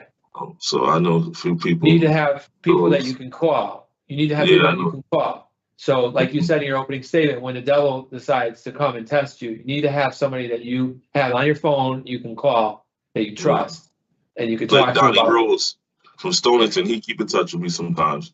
Okay. He's a counselor over there at Stonington, so you know, I call him up as soon as I get out too. And he'll point me to some places. So the last thing I think I just wanted to ask you about was your outside clearance. You know, that's pretty good. That's an achievement for you, and it says a lot that the people at the facility have put that level of trust in you. You know, so for us, that's when we see that it's a pretty big deal. So can you just tell us a little bit about what you're doing? I was doing recycling. So you leave your facility every day and you go somewhere and you come back? How does that work? Yeah, I leave the facility about 8 o'clock, 8:15, and we come back about 2:30. We go to other colleges like MYI, do garbage, trash, just do all the recycling, metal, plastic, steel. Is there somebody with you the whole time? Is there a correctional officer with you the entire time? Yeah, sometimes he leaves and leaves me there. Yeah. I just be doing the cardboard and stuff. Yeah. So they trust you to a level where they. Yeah. Sometimes I'm by myself. Sometimes. Yeah. Yeah. Yeah. Okay. All right, sir. The only other thing I wanted to say was that in your opening statement, I heard you apologize to any people that you may have hurt. We're talking about drug charges here. And I'm sure that you probably sold drugs to other people that are also struggling. Maybe people that are in a facility with you now. I don't know, but I appreciate that apology to those people and to your family. So those are all the questions I have today. We'll see what my colleagues have. Thank you, Madam Chair. Thank you, Mr. Gonzales. Mr. Cole? Good work, Mr. Barnes. Thank you. Thank you. That's fine. Thank you. So Mr. Barnhill, I just have a couple follow-ups. When I reviewed the police report in connection to this, your crime, it said that you had 2 weapons, and those charges were not laid. Were those guns? Yeah, they weren't mine though. Yeah, they was in the apartment. So I also read that, and that leads me to my next question, actually, because I read that you were living with your grandmother and that you weren't living at the house that they have a search warrant for. Correct. Had you changed your address with your probation officer? No, I was staying with my grandmother. But had you changed the address though? No, I haven't. So that meant who else was living in the house then? It was my child's mother. So whose guns and drugs were those? I don't know. I know she had a few people staying with her, but she said she didn't know where they came from either. It's fine. You can stay on. We're almost. Okay, I'm sorry. I know her family. She had a couple people staying with her before I stayed there, so it could have been there before, but that's not my MO. That wasn't just right. I think that it's very interesting that they would obtain a search warrant to search your house that you were supposedly living in if they didn't see any drug activity going on there. Yeah, the craziest thing about it, I did what I did, but I haven't ever sold drugs out of her apartment before. That's all was really strange about the situation. But so you had $97,000? Yeah, my grandma had a lawsuit. She provided that to the state. They're in the process supposed to give me my money back. She got, I don't know if you ever heard of Seaside. She heard it back and they gave her a few $1 million, like a couple months before I got arrested. And she told me to hold it because, you know, my couple family members weren't trustworthy, you know, taking advantage of my grandmother. And she wrote them and told them that, and they still gave me a hard time. But on my court date, Well, they said that's it was, because of the amount of drugs that was in your house, along with the ammunition and the weapons. They all go hand in hand. So you could see how they would think that that was drug money. yeah, but and also the amount wasn't what they said, ma'am. It was only 14 grams, but they said it was 35. And if you view my case, they also told me I had to cop out to the situation. They said they lost the evidence to my case. And when I was fighting, but they threatened me with the probation hearing. So I had to take it. Like my uncle told me, you know, certain situations, if I was moving correctly clean, I wouldn't have been in this situation. I was just about to say that. So a lot of things, I didn't touch base. Everything happened for a reason. And it You know, sure like, did. It You know, sure you did. know the cops are moving dirty on me. But just like, for instance, sometimes they're tired of certain people, you know, and not to say they went the right way about it, but, you know, I shouldn't be moving that way. So. Right. Regardless of, so, okay, give us a few minutes to talk about your case, sir. Thank you. Mr. Stauskas, please don't interrupt. You can listen. Thank you, Madam Chair. Yeah, so Mr. Barnhill is 40 years old. He sounds good today, and he's taken voices tier 2. He's got an outside clearance job and volunteered to participate in aftercare, which is all good. Says that he had a cocaine, marijuana / alcohol and gambling problem prior to all this. His life was kind of chaotic at the casino, gambling, and selling drugs. Sounds like this house that he was in was probably a lot of people coming and going. And he got himself caught up in a situation and ended up here. So, you know, from what he says, he started his rehabilitation before he was incarcerated here. He's got no disciplinary reports during this incarceration, which is a good sign. He has support from his girlfriend in the community. In addition, he has plans to attend NA meetings and his church. And he wants to get his GED. He's got a long-term plan. To open a food truck. According to him, he has a job waiting for him. He stayed in touch with the people throughout his incarceration, and they apparently are holding on to his job waiting for him. So he looks like he's got a good release plan, and I do hear some change in his voice. So I'm in favor of granting discretionary parole today. Okay. Thank you, Mr. Stauskas. Mr. Pohl? I agree. So, in my discussion with Mr. Barnhill, I really did express what my concerns were. The story just wasn't adding up to me. But I do appreciate his acceptance of responsibility. I do not see, unlike many of the people we see who sell drugs, they have numerous gun charges. That's not the case here. He does have a history of selling drugs. I do see that. But that aside, I really don't see a history of violence. So he's done the programming, as you said, Mrs. Stauskas, and received no disciplinary infractions and earned the trust of the facility employees. So I too would support his discretionary parole. I have as conditions no Rakim Thornton, who's the underlying co-defendant, and no alcohol. Anything else? Those are the two of them. All right. So with regard to Kenneth Barnhill, 307624, I move, there's a motion actually to grant discretionary parole on or after his earliest eligibility date, September 14th, 2025, with standard parole conditions. And in addition to those conditions, he's to consume no alcoholic beverages and have no contact with Rakim Thornton. Is there a second? All in favor? Aye. All right, Mr. Barnhill. Could I say one thing? Rakim Thornton is my brother. Okay, so we'll do it without the parole officer's permission. Just get permission from your parole officer, okay? Also, they didn't give you the letters I had got from my job?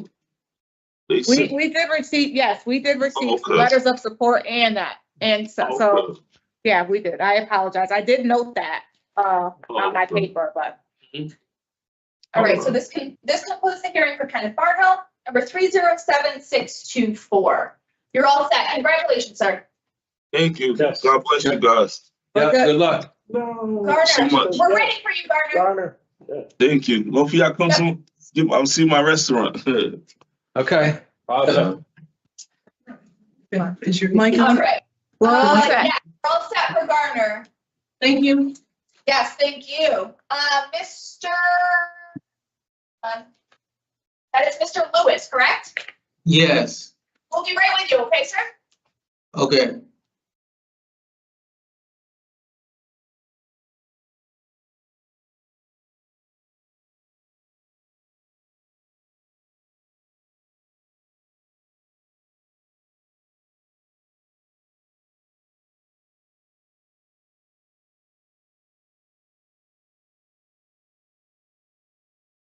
Good morning, my name is Parole Officer Michaelizzi. Today is April 9th, 2025. This is the hearing of the Connecticut Board of Pardons and Paroles. The following board members are present this morning, and by stating their names on the record, certify that they have reviewed all statutorily required documents and available pertinent information in preparation of this hearing. good morning. I'm panel member Barry. Good morning, Mike Pohl. Good morning, Robert Sazowskis. Sir, can you please state your name and inmate number for the record? Kyle Lewis, And your inmate number. 37275. Thank you. This hearing is being conducted in consideration of the parole application for Kyle Lewis, number 387275. He's serving a sentence of 10 years, execution suspended after 3 years and 5 years probation for risk of injury. As of today, the records reflect a parole eligibility date of February 20th of 25. There is no victim input in this case. There is an offender accountability plan for the offender, and it shows that the offender has completed Tier 2. Utilizing the statewide collaborative offender risk evaluation system, the offender's overall score falls within the moderate range risk of recidivism. Utilizing the static 99R, the offender's overall score for sexual offense recidivism falls within the moderate/high range. Mr. Lewis, this is your opportunity to express to the board why you believe you should be granted parole. You may begin, sir. Okay, I think I should be granted parole because once I get out, I'll be working with community health resources on my mental health. And this has all been a learning experience for me. I've been learning to respect people's boundaries since I've been here, and my behavior is changed for the better. And I think that I'll be a good Candidate, a good candidate for this. early release. Okay. Well, Mr. Lewis, we appreciate that information, sir. So what we will do is each of us will take turns asking you questions. When we're done with our questions, we will deliberate and give you our decision. Okay? Okay. Best of luck to you, sir. And Mr. Pohl is going to start with the questions. Thank you, Madam Chair. Good morning, Mr. Lewis. Good morning, sir. Just a couple of things. On your OAP is individual therapy. Have you been able to engage in that while you've been in? I completed the Tier 2 program. Yeah. It was. Have you seen anybody in mental health? No, I haven't seen anybody in mental health. Have you been able to do the sex offender program? No, I didn't do the sex offender program.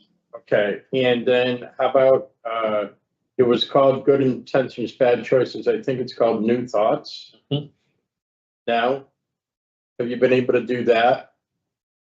I haven't signed up with them yet. I just did the Tier 2 program. Okay, and then voices, you haven't had an opportunity to do voices either, right? No, I haven't. Okay.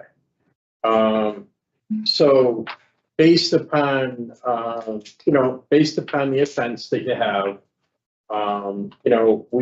what we're supposed to do here is get to suitability for parole. And I know that you have, problem, very definitely with PCP, right? Yeah, I had problems with PCP in the past, Yeah. but I'm better now. You're working on recovery because you took tier 2, right? Yes. But the other, to get to the bottom of the offense that's here, right? The treatment people in DOC wanted you to take additional programming, right? Okay. So it's important that you take that programming and then come back and see us so that we can talk to you about what you learned and how that would make sure, or help to ensure, not make sure, but help to ensure that you wouldn't have another issue like this in the community, right? Yeah. Because you haven't, there's a couple of burglary theories there and a violation of probation kind of thing, a couple of things there. It's not big, but it's stuff that, if there's a little bit of stuff in the past, and we want to make sure that you're okay with the programming that you've taken, so you can go back out into the community and do some more programming on probation. Okay. Okay. All right. I really don't have any questions beyond that, Madam Chair. Thank you, Mr. Pohl. So Mr. Lewis, I'm just curious, you had another sexual assault underlying when you committed this offense. Did you ever receive any treatment for that? I was going to inpatient program at CHR for that. Okay. And how much into it did you get? I completed about like a month of it. Okay. Was it helpful? Yes, it was. Okay. All right. I think that's it. Mr. Gonzales? Yeah, just a couple of questions. So, do you think that your PCP use played a role in all of these things happening with these young women? Yes, it did. So you understand, right, that's continued use of PCP is just going to lead you back to where you're at. You understand that? Yes. Okay. That's why my tier 2 program helped me with that. Okay. I mean, you have to really take it seriously, though. It's not just the drugs; it's these other problems that also happen from when you use it. Yes. Who is your support in the community? Who do you have in the community that you talk to? Where are you that you can call if you have a problem? I had my mother as a support, and I also had a caseworker with CHR. You talk to your mother now on the phone or on a tablet? No, she's not. You don't. When was the last time you talked to your mother? Oh, I talked to my mom 2 days ago. I talked to her on the phone, actually, yes. Okay, that's what I wanted to know. Okay, sir, those are all the questions I have. Thank you very much and good luck, okay? Okay. Thank you, Mr. Gonzales. Give us a few minutes, Mr. Lewis, to talk about your case, okay? Okay. I think. Okay. Yeah. All right, Mr. Pohl, go ahead. So certainly, I think Mr. Lewis is headed in the right direction in terms of the Taking Addiction Services Program. There are other programs on his OAP, including the Inside Sex Offender Treatment Program, having had 2 offenses. I didn't even, thank you for exploring that a little bit. I didn't even get into that. It's just the programming is quite important before he's actually in front of us with enough background to make a case for suitability. Right. So I would deny rehear and ask him to finish the programs on his OAP. Okay. I too had him denied today as well. his substance abuse is very, very concerning, and the nature of his crimes are also as is concerning. So while I do need him to participate in treatment, I didn't think that there would be enough time left for him to complete all these things. He needs a lot of work, by the way. He's a 4 in terms of mental health.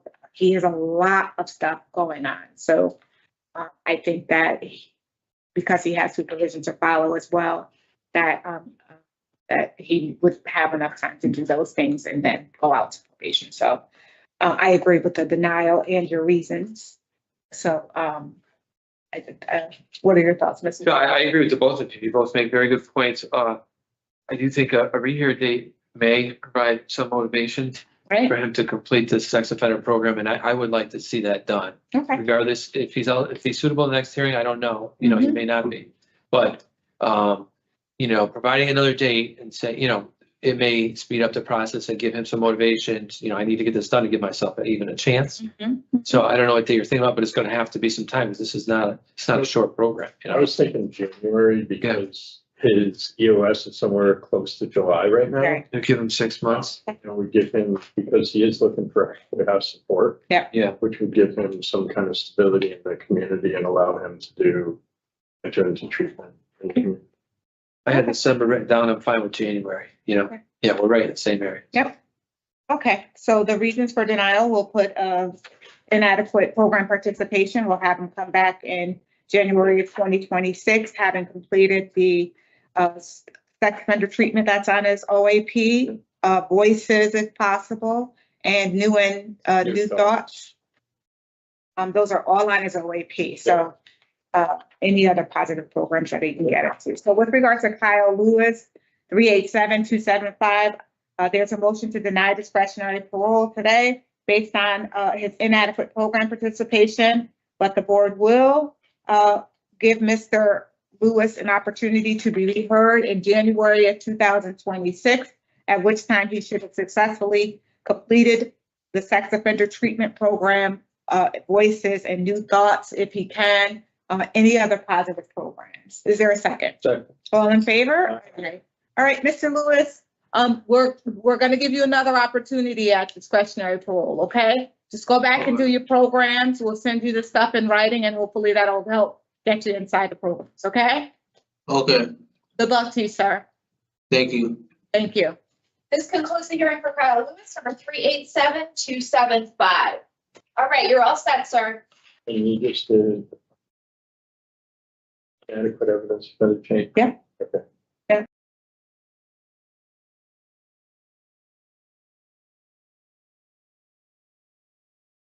Yeah.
Hi.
I have two more, Mr. Harris and, Alston?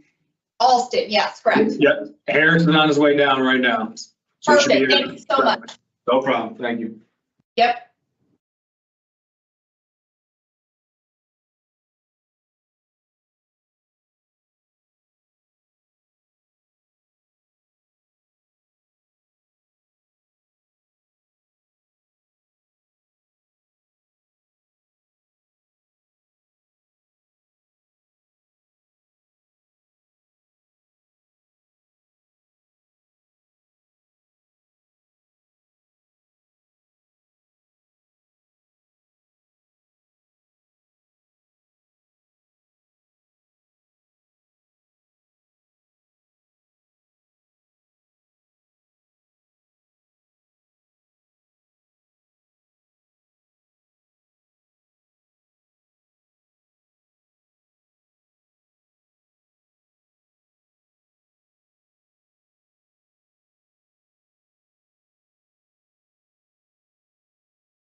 Is it this one?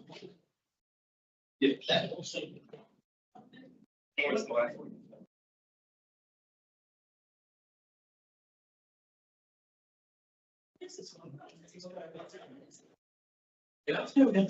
Okay. yeah, All right. that should be already on.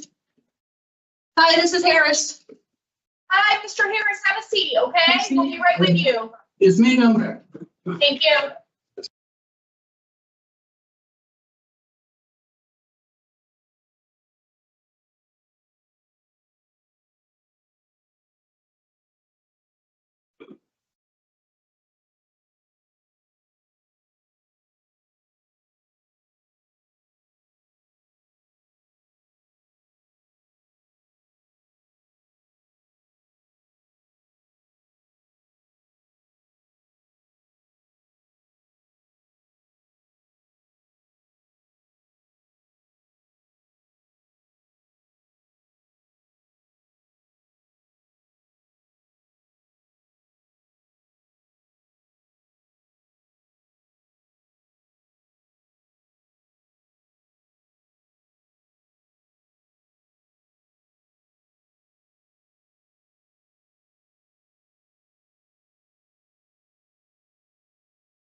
Okay, Mr. Harris, are you ready for your hearing? Yes, ma'am. All right. I'm nervous. That's okay. Take a deep breath. My anxiety is through the roof right now. I have anxiety disorder, so it's up there right now. Okay, take a few deep breaths and we'll get through this, okay? Yes, ma'am.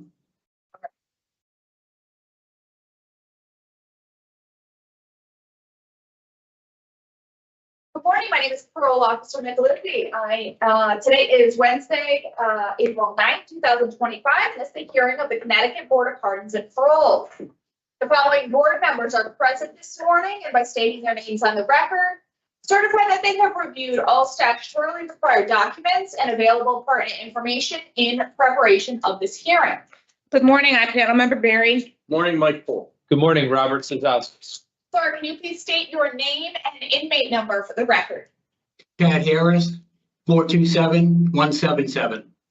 Thank you. This hearing is being conducted in consideration for the parole application of Chad Harris, 427-177. He is serving a sentence of 10 years, execution suspended after 4 years, and 10 years probation for sex assault 2.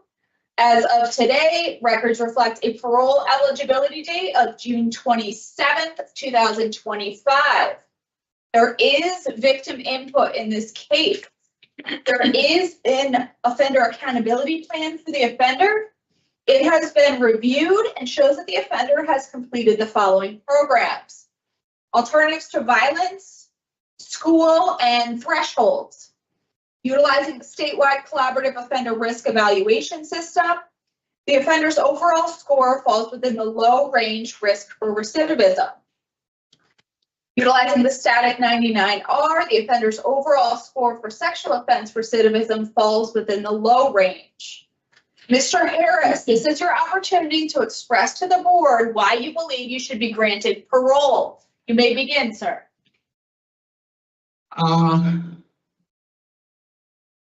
Throughout my years, I've never been interested in school. I quit high school in the 9th grade. Was never interested, didn't think I needed it. I started school here to get my GED. And I scored extremely high on my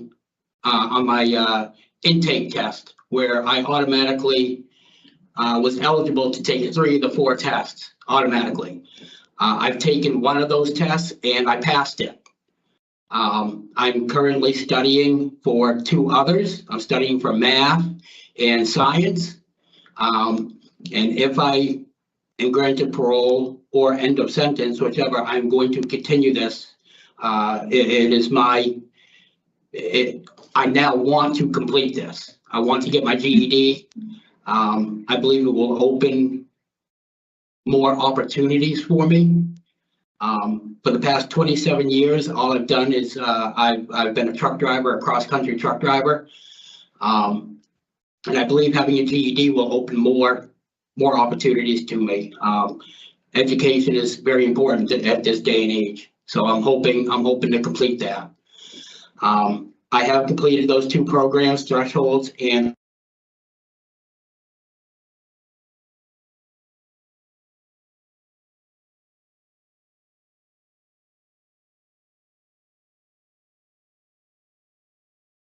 how to Mr. Harris, sorry, we were frozen for a second. okay. So we didn't hear what you said for the last few things you said, so you might want to just repeat that. I've completed 2 programs, thresholds, and what's the last thing you said? Yeah, I can, thresholds and alternatives to violence project, the basic class. They're doing an advanced class this month. I'm hoping to attend that. And I've learned a great deal from those on how to control my anger and look at things differently. As to if I'm in a situation, how to view it from outside the box instead of just inside the box and not react so quickly. And different ways of reacting, walking away from situations, hey, can we start over? Different things that I can do. My incarceration has not been easy, obviously because of my charges. I was punched in the face and therefore I'm missing some front teeth. I was moved from Cheshire because I was told by some people I wasn't safe there. So it hasn't been easy for me. Where I am now, I'm comfortable but on guard.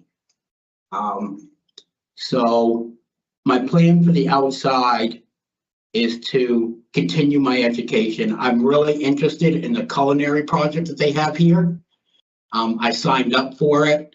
However, I wasn't able to do it this time around because I was under a Class A disciplinary report. So I wasn't able to, but I was able to start school under the Class A. That was a good thing. But I'm really interested in the culinary. I worked in the kitchen for 7 months here. So I learned how to bake and cook on a commercial scale. And I found that extremely interesting. Very stressful, but I enjoyed doing it. I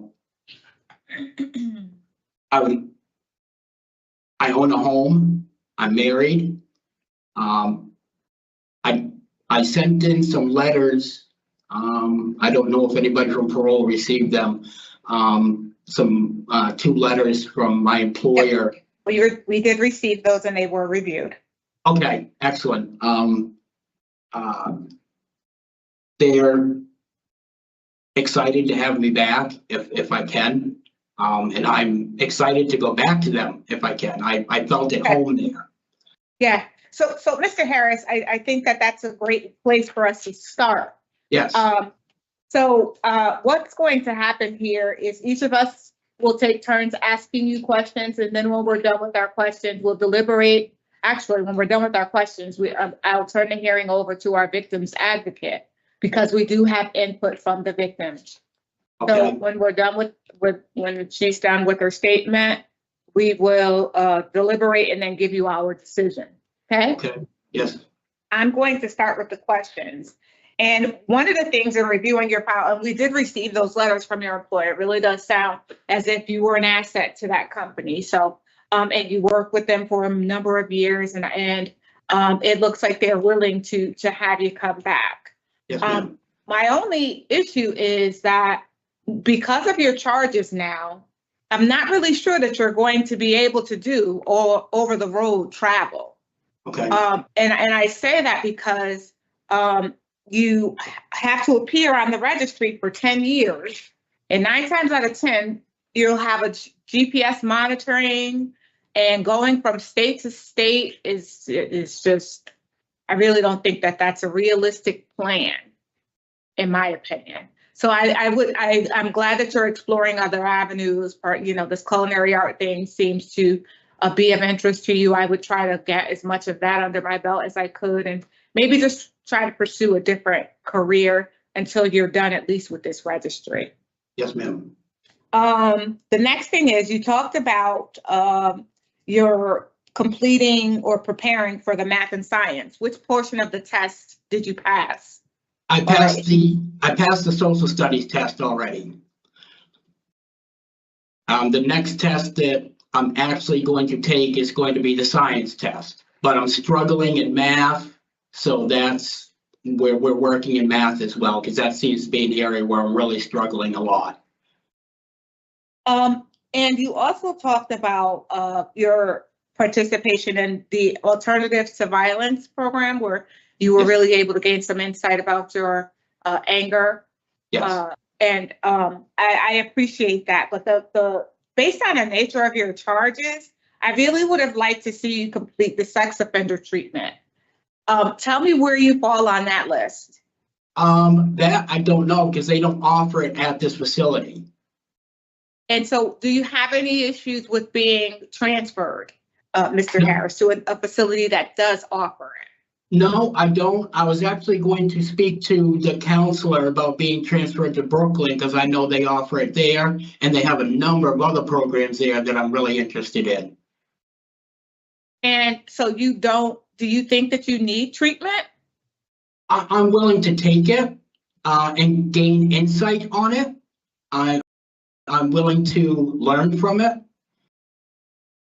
If I'm, you know, in a individual or group setting, whichever way it's done. So I'm going to ask the question again. Do you think that you need the treatment? I believe I do. Because when we reviewed your file, it said that you denied these offenses, and that you filed a habeas that in your case was supposed to be coming up in July. Is that right?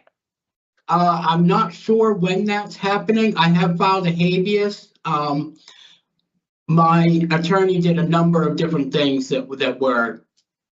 So the habeas is not based on your innocence. The habeas is based on your counsel representation. Yes, ma'am. So why are you then denying that you committed these offenses? This offense, to me, in my eyes, is one of the worst things that a person can do to another person, in my eyes.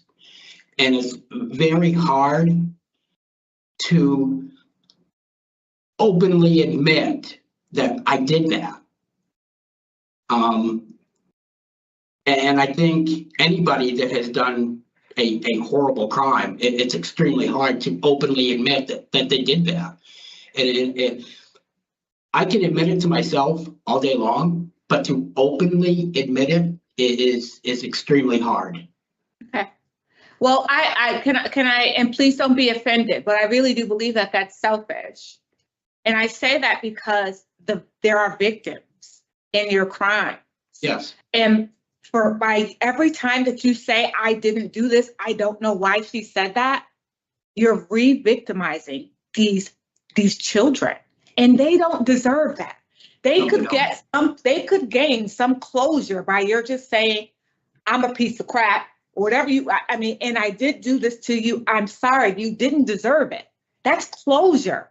That's been, for them, it's like, oh my God, he's saying he did it. I'm not a liar. I didn't do anything to deserve this. So why would you take that away from your victims? That's not my intention.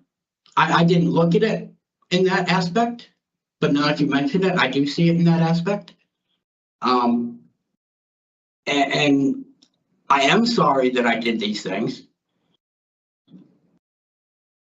And I don't have an explanation as to why. Right. I don't have an explanation as to why. I think that's a step in the right direction.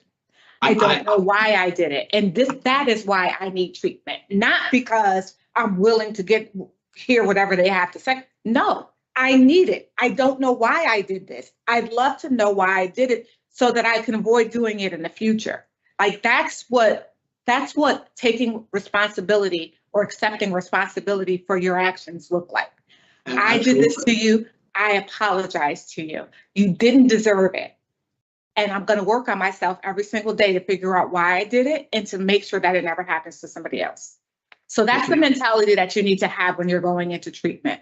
So I really do think, though, that, I mean, it's difficult for me to support your discretionary parole today because you haven't participated in that treatment.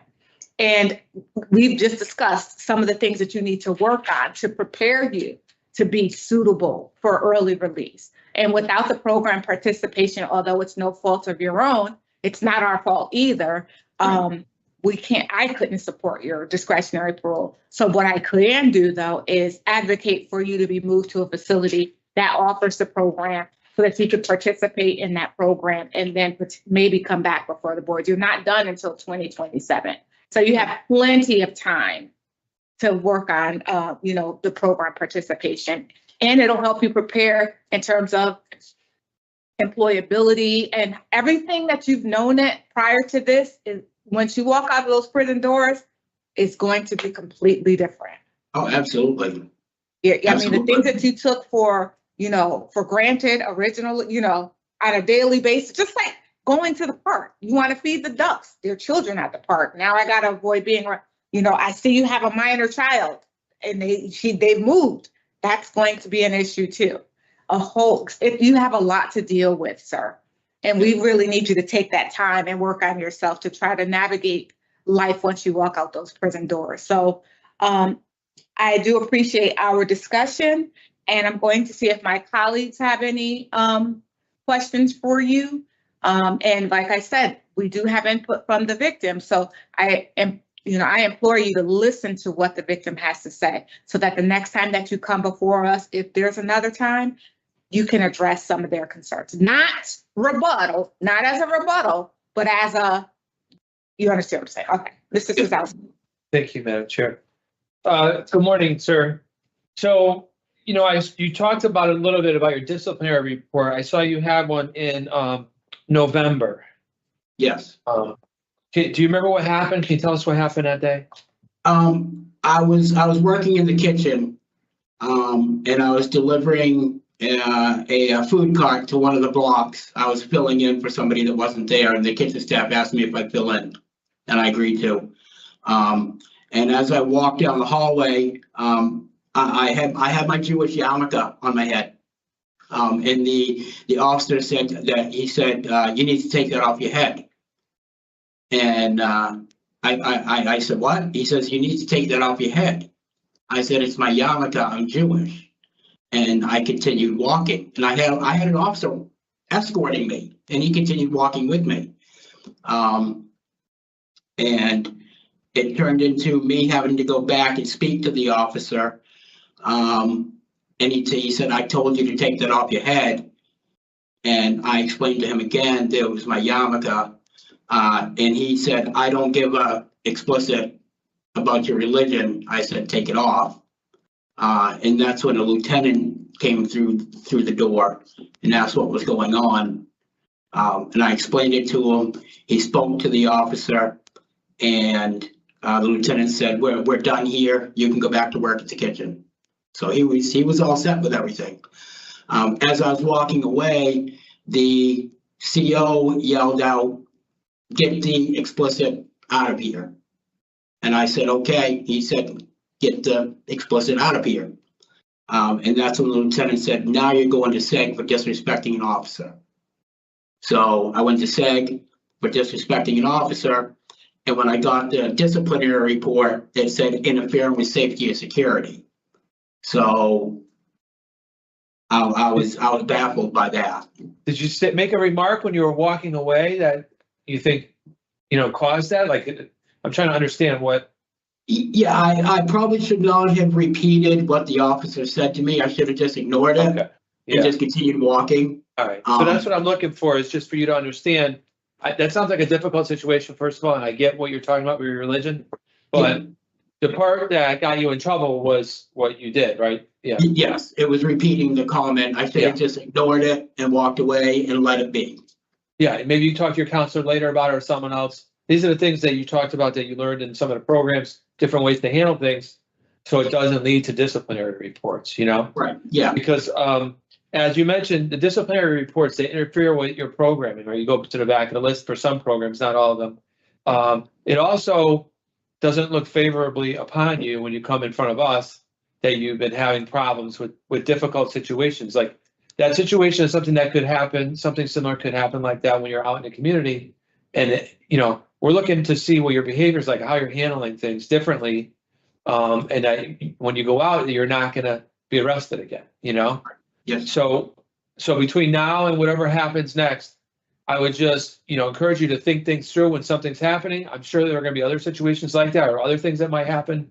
And you need to really think about how you're talking, how you're acting, so you don't lead to another disciplinary report.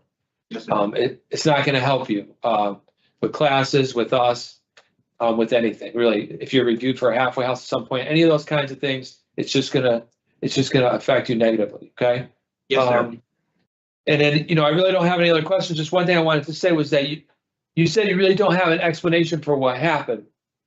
So as my colleague was talking about the programming, a lot of times after people take this program, they will say to us, you know, before this, I didn't know why I was doing this, but during that sex offender treatment program, they find some underlying situation that you can identify in your life that, you know, you can kind of make sense of why this happened, you know?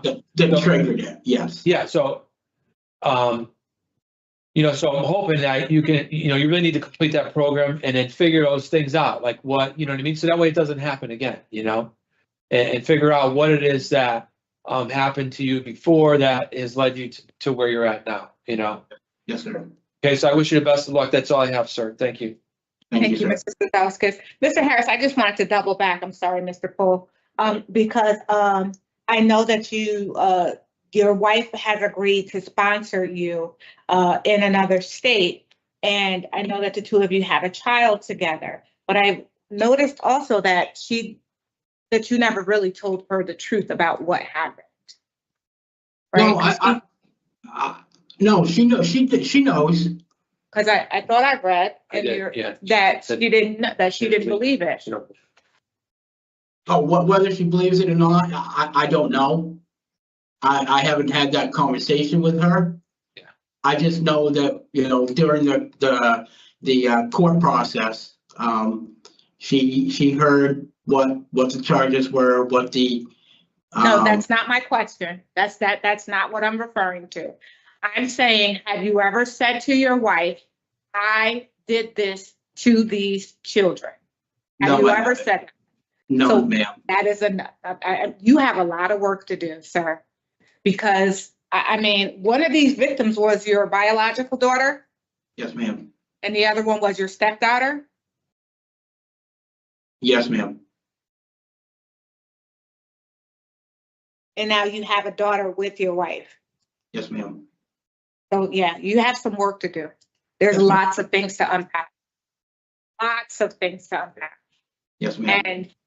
And I said to you that you working in the over the road and driving those trucks, when one of your offenses, one of the victims said you tried to sexually assault her inside your camper. So once people figure all of that stuff out, I'm trying to prepare you for walking out of those prison doors, because a lot of the things that you have that you think are going to transpire aren't. So you have a lot of stuff I mean, and this is not to bash you or beat you, you know, I just want you to know that just a reality check. Talking to your wife, apologizing to these victims, work is going to be different. Everybody's going to look at you like, oh my God, you know, this guy's coming, you know, in every neighborhood, because you have to register. So it's really important that you try to work on those things while you're there, because it's not going to be easy. It's just not. All right, Mr. Paul? Uh, Okay. All right, so we have no further questions for you, Mr. Harris. I'm going to turn the hearing over to our victim advocate, Mrs. De Jesus. Please listen to what the victim has to say, sir. Do not interrupt. And then we'll deliberate and give you all a decision. Best of luck. Thank you. Good morning, Ms. De Jesus. I'm sorry.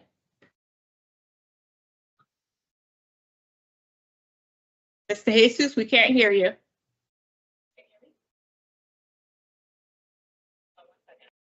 I see you talking. I don't hear you though.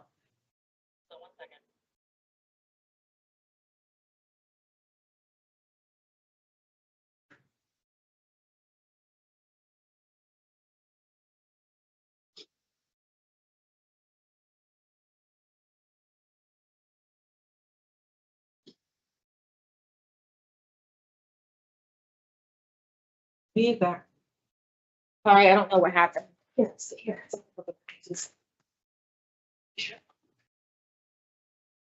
My apologies. My name is JH and I am a victim of Chad Harris. I am involved with this case where I was sexually abused by Chad.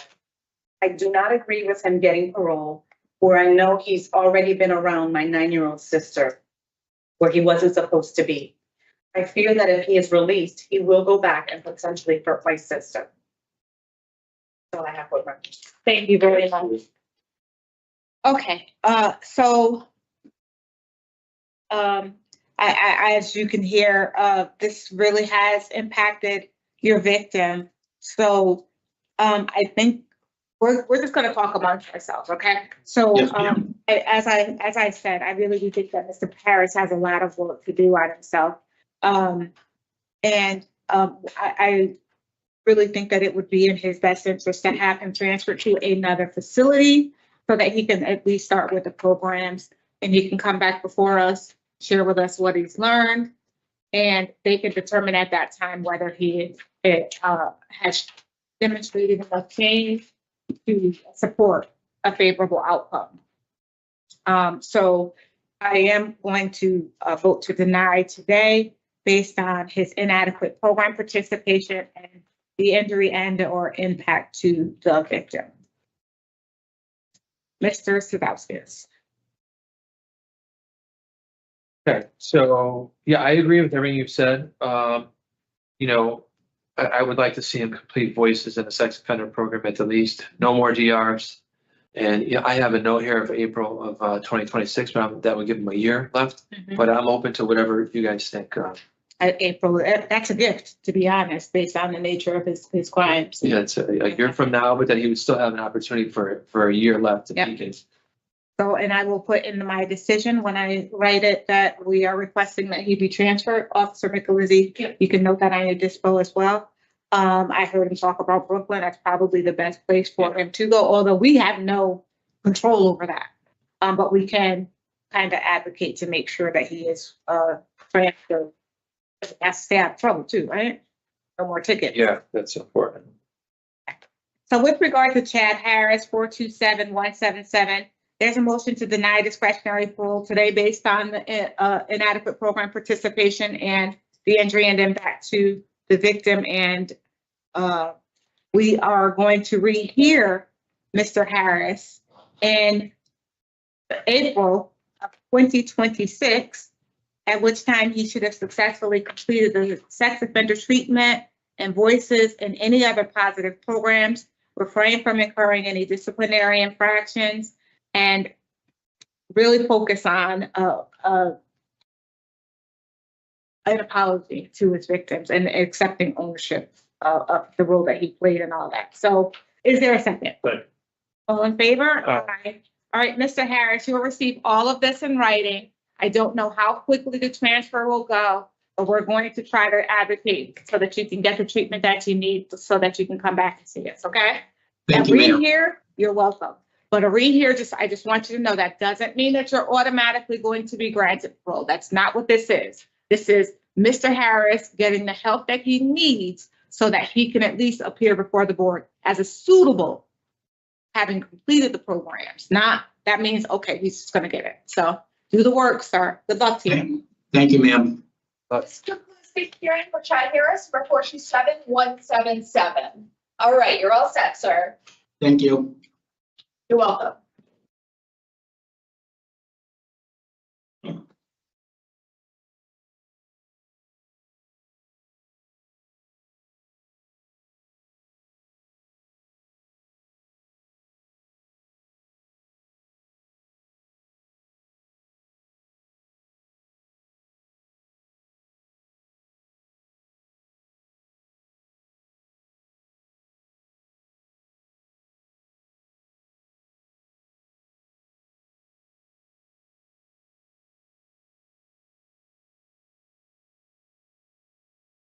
Alston is here.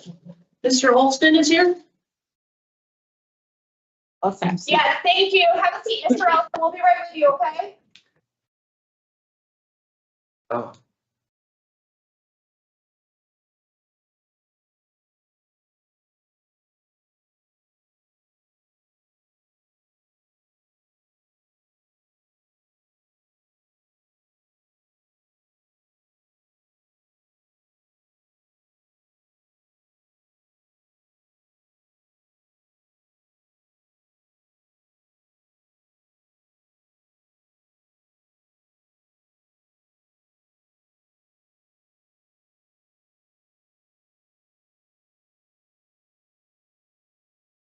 All right, Mr. Alston, are you ready for your hearing? Yes. Okay. Good morning. My name is Parole Officer Reggie. Today is Wednesday, April 9th, 2025, and this is a hearing of the Connecticut Board of Pardons and Paroles. Following board members are present this morning, and by stating their names on the record, certify that they have reviewed all statutorily required documents and pertinent information in preparation of this hearing. Good morning, I'm panel member Barry. Morning, Mike Poole. Good morning, Robert Sazowskis. Sir, can you please state your name and inmate number for the record? Gregory Alston, 439-344. Thank you. This hearing is being conducted in consideration of the parole application for Gregory Alston, 439-344. He is serving a sentence of 15 years, execution suspended after 7 years, and 10 years probation for sexual assault second and illegal sexual contact. As of today, records reflect a parole eligibility date of July 12th of 25. There is victim input in this case. There is an offender accountability plan for the offender. It has been reviewed and shows that the offender completed the following programs: sex offender treatment, alternatives to violence, and he has a facility job in the kitchen. Utilizing the statewide collaborative offender risk evaluation system, the offender's overall score falls within the low range of risk for recidivism. Utilizing the static 99R, the offender's overall score for sexual offense recidivism falls within the low range. Mr. Alston, this is your opportunity to express to the board why you believe you should be granted parole. You may begin, sir. Yeah. First of all, I want to say that I take full responsibility for my actions. There's no excuse for what I've done. It's despicable. But I'm a working guy. I go to work all the time. I'm not a danger to anybody. I try to just stay in my lane, go to work, and stay out of trouble. This was a bad decision that I promise you I will never make again. How about an apology to your victim? Yeah, I've apologized. I'm sorry that I didn't restate that for you guys. I do apologize. You know, not only to the victim, but to her mother, to my family, her family, everybody. There's something that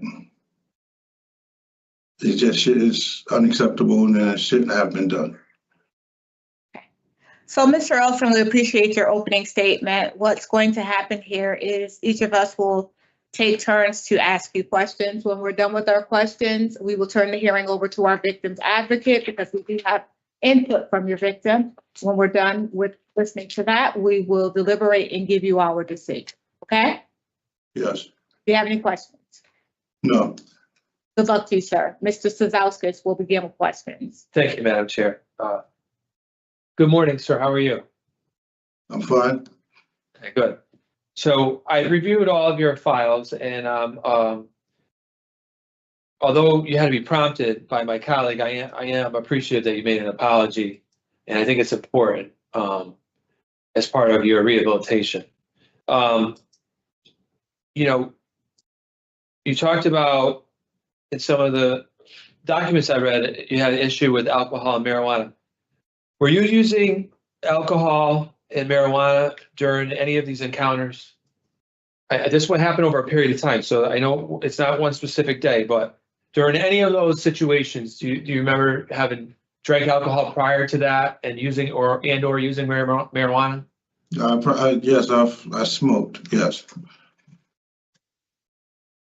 Okay. I mean, the reason why I ask about that is because you have an addiction services program listed on your OAP. Have they offered that to you yet? No, I've been trying to get into any program.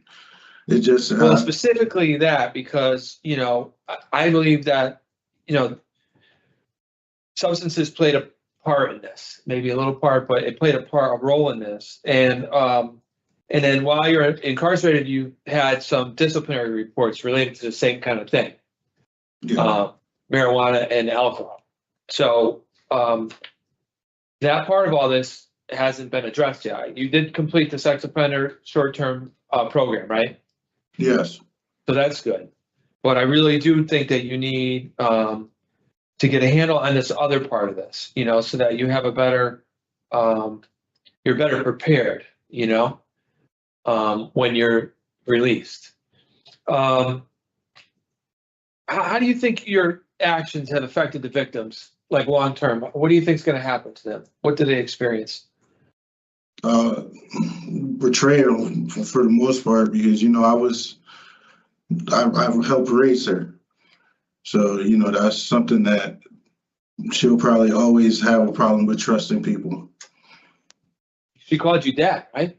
Yes. What do you think her future relationships are going to be like now this has happened to her?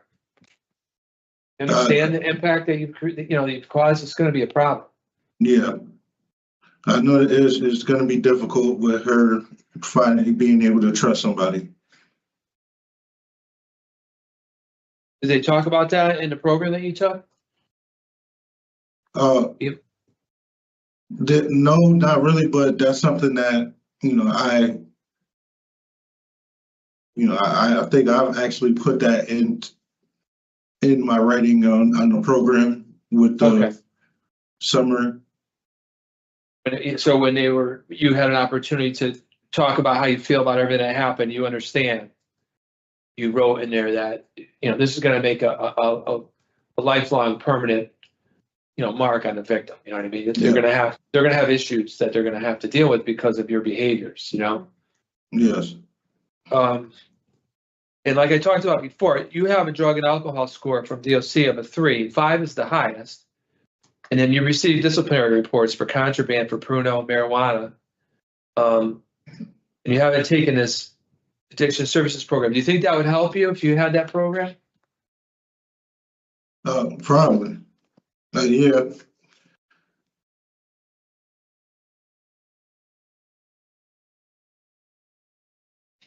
People's decision making is not the same when you're under the influence of substances. Do you understand that? Yes. Things change a little bit on the way you think. Sometimes people use substances on purpose so they can make decisions that they can't do when they're not using them. I don't know. How do you think you've changed since you've been incarcerated? Just realizing that what I've done and how it impacts not only me, but my family. I haven't been able to really speak to my son since all this happened. So the impact that it's having on not only the victim, not only me, but literally everybody who has. My son hasn't really talked to my mother, my grandmother, anybody since my incarceration. And So, that's my it's fault. That's all on me. shattered relationships, outside of even the victim, as part of your family, Yeah.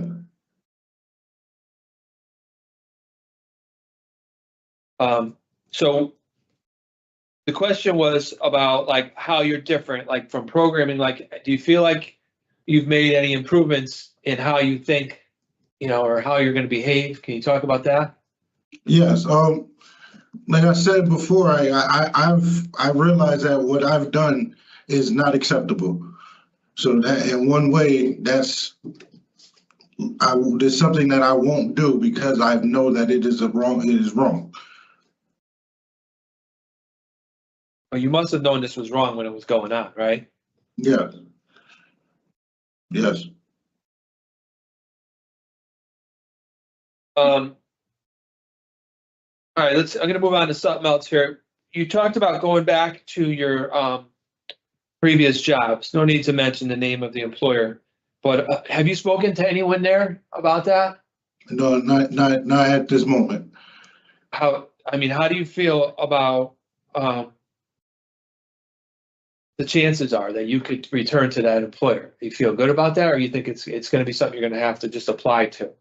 I think the chances might be good because when I was picked up from there, they allowed me to sign out, you know, to quit the job so that there will be a chance for me to come back. Okay, so that's good. Yeah, so you were not, so you weren't fired, you know, so there's not a negative work record, basically there. You resigned and then you had the opportunity to reapply later, you know, in good standing. Okay, I understand. I understand that now a little bit better.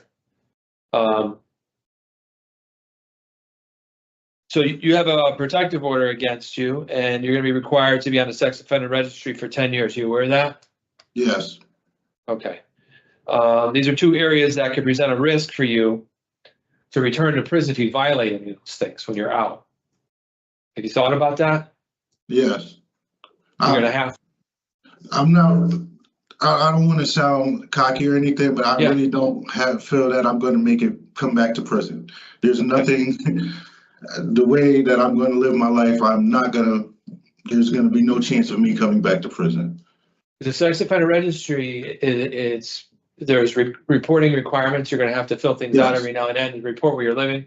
It's just important. I bring it up because people no one wants to come back to prison, right? But people, you know, they start working, they're preoccupied, whatever the case may be, they stop doing that stuff that they're supposed to do with the sex offender registry. So for me, that's first priority, is to make sure that is taken care of before anything else, just so that coming back to prison is not going to be an option. Okay.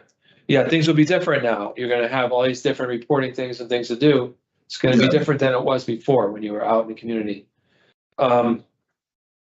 Talking about the community, can you just talk about your release plan? Where do you want to live, and you talked about your work, but what about living? Where would you want to live?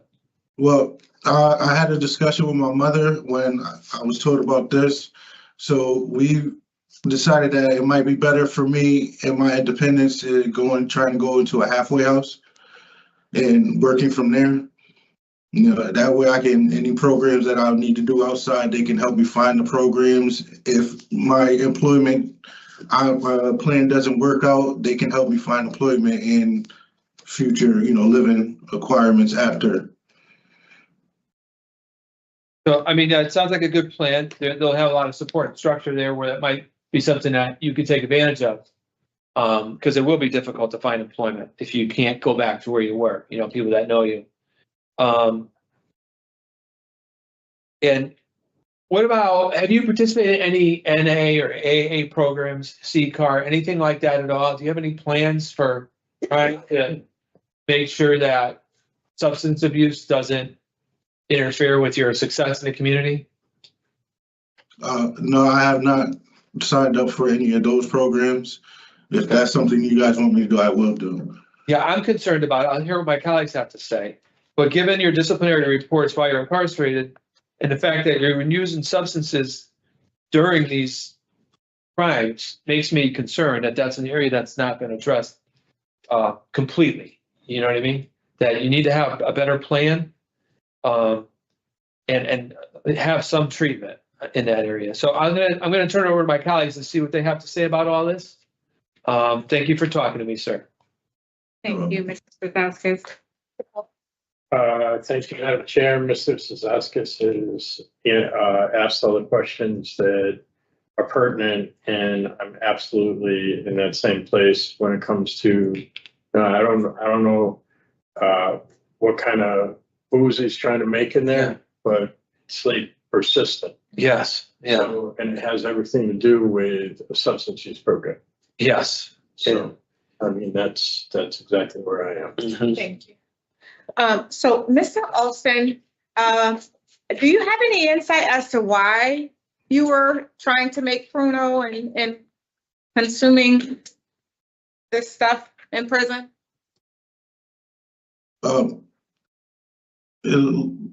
Just to pass the time, and to be honest, that was a full over a year ago that I had any instances with that.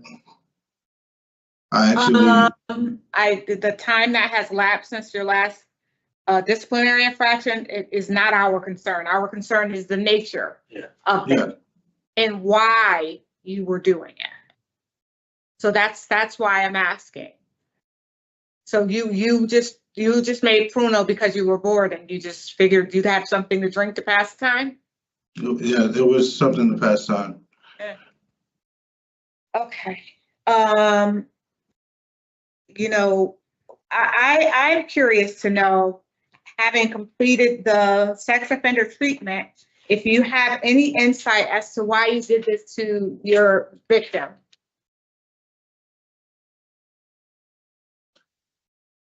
I was there. It was about being there with her alone for the extended amount of time because of COVID. It was bad. It was a bad decision. Do you think that you groomed this victim? Do you know, are you familiar with the term grooming? Yes, I'm familiar with that, but no, I don't think I groomed the victim because she was not a willing participant, so she didn't want to do. It started because you had a foot fetish, right? And you started by massaging her feet.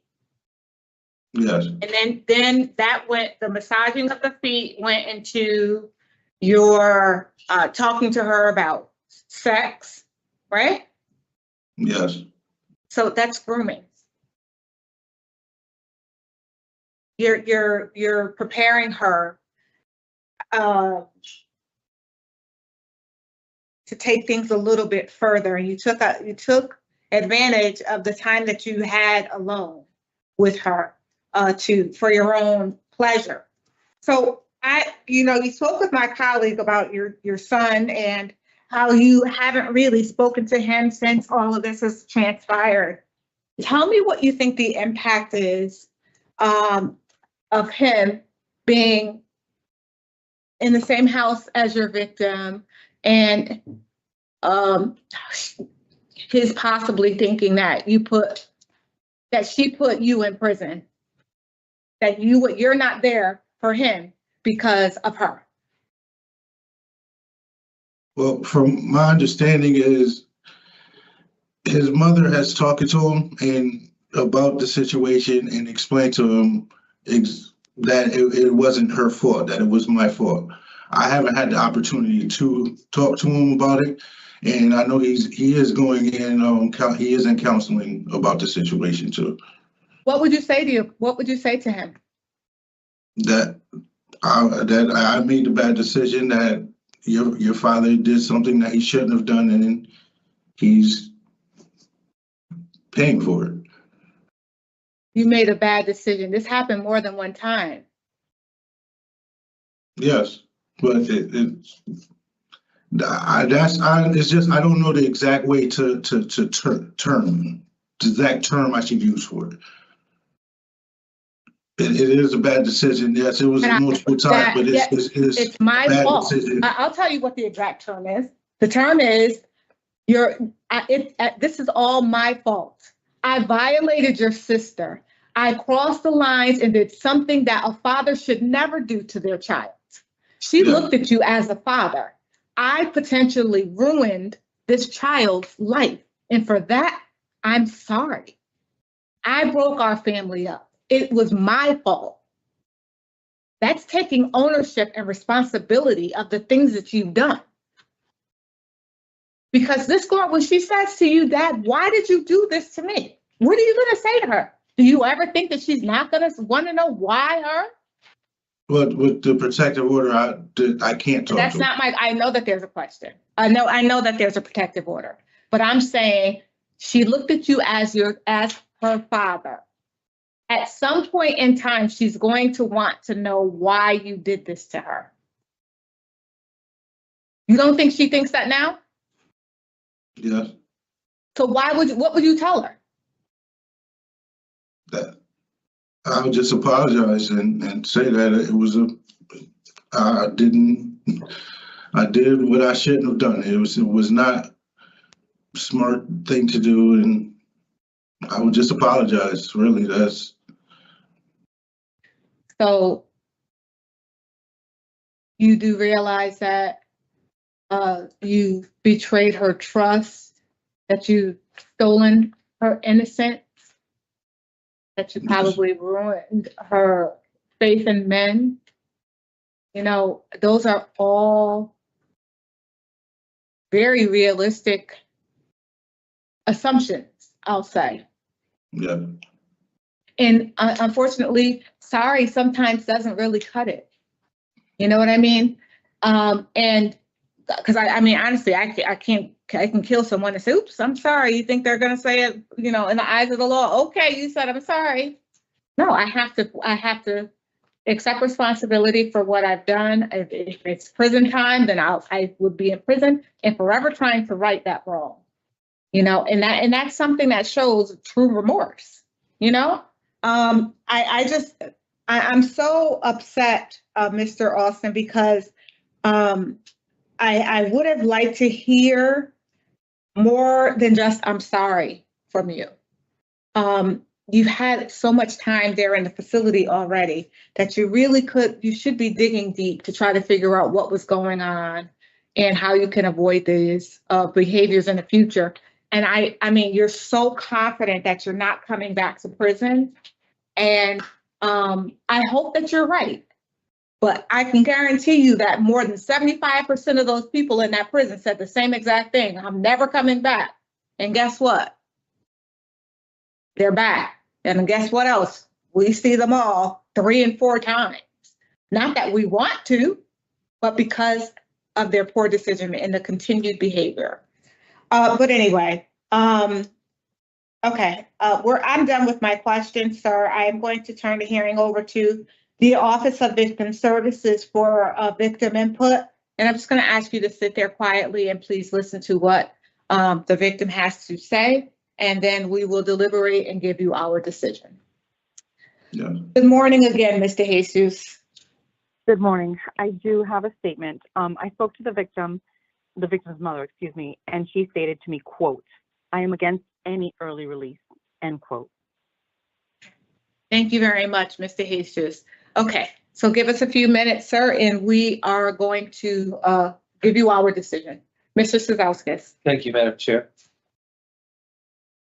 So Mr. Alston is here today in front of us. His very serious sex crimes, and he does rate low to recidivate. But you know, when we're asking him questions about what happened, it did indicate that he was at the very least using marijuana at the times, some of the times prior to these multiple different incidents happening.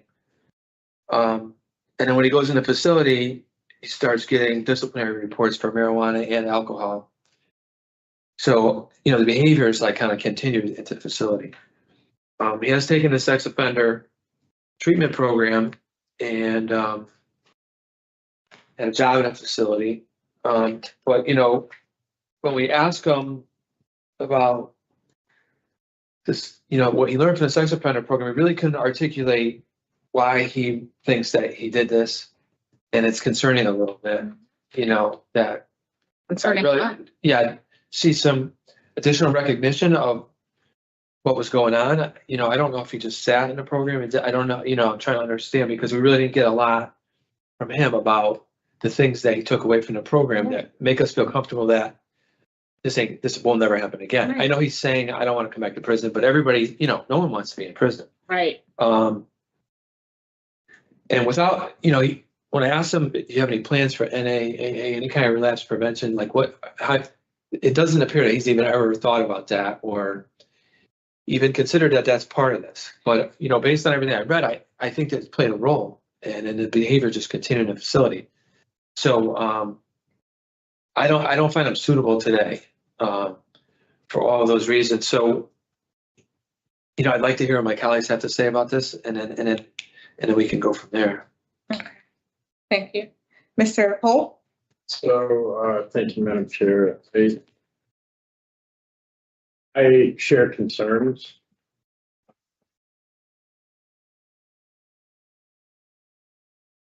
I'm concerned that substance use played a role in the offense. I'm concerned that up until September last year, it's still playing a role in what's going on.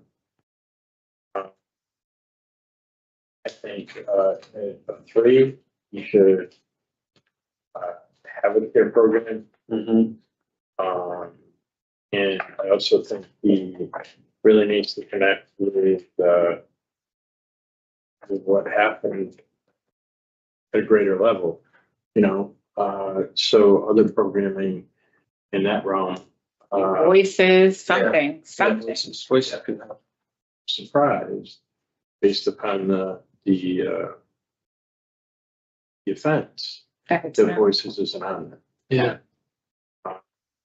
So, but however, at the same time, it's like I want to look at that all of the tools rate him out as low. And he has no criminal history prior to this. He does have a release plan and employment that's all of which lead to suitability, but the programs for me just aren't there yet. Yeah, I do not have Mr. Alston granted parole. In fact, I had him denied with no new hearing date. And I said that only because I mean, the nature of his offense is egregious. Okay, you know, it's concerned the behaviors. He has no insight as to why he did what he did. I think that he's so nonchalant. Like, I mean, like there's no sense of urgency to kind of address what's going on. Like to us, this is a huge deal, but to him, it doesn't seem like it's that big a deal aside from the fact that he's currently incarcerated. That being said, he does rate out low on all the tools, as Mr. Pohl said. He's not done until 2028. So he has a really long time to be with the Department of Corrections. And today he has not demonstrated the level of change that I would have liked to see to be able to support his discretionary parole. So I too am going to deny based on inadequate evidence of offender change. He says his tickets were a year ago, but his poor institutional adjustment we could say the injury and impact to the victim. But she just said that she doesn't want him to be released. So the nature and circumstance is really what's very compelling. So the next question is, when would we he has a lot of time left. When would we like to hear Mr. Alston? He says he doesn't need treatment, by the way. He's going to need an addiction services program. If he ends up in tier 4, that's going to be 6 months. I don't know if they're going to put him in tier 4 or 2. Yeah, they won't. They'll probably put him in 2 with a 3. But and then I would also recommend voices like you said. I have a note about that here. There's other opportunities. Yeah, no, there's Other programs. Yeah. Lots of stuff he can do. And then he can't have any more DRs, especially with the alcohol and marijuana. If it's related to, There's another Pruno DR, forget it. yeah, that's gonna be the end of this because it's just a continuation of what happened on the outside, So do we want him to come, he's done in 2028, do we want him to come back in, Bring him back in a year. Yeah. You got voices, you got a tier program and any other programs, and it gives him it would put him a year and a half out, about a year and a half out from his last DR. If he's able to do that. And with his low ratings, if he had all that together, he's gonna be in a much better place, okay. So August, for the year. I was thinking August 2026, that's what I was thinking. And that would give him at least, if he is, So are we going with April or August? I think you guys are saying April and I was saying August. But so April 2026. Okay. No new DRs, positive programs, Program voices. addiction services, For sure. voices, and Yeah. any other additional programs. Yeah. Reasons, nature and circumstance, if that evidence of offender change, and inadequate program participation. Is that right? Was it for institutional adjustment? I had a, Oh, yeah. But we're wanting to do program. okay, so that's fine. Yeah, so evidence change, Yeah. program participation and nature and circumstance. Are those the three? You know what? Oh, No, I'm gonna mark it. We're gonna take off the inadequate evidence of offender change, inadequate program participation, or institutional adjustment. Those were the things that we discussed with him in the nature of. Okay, so that's good. Okay, Yes.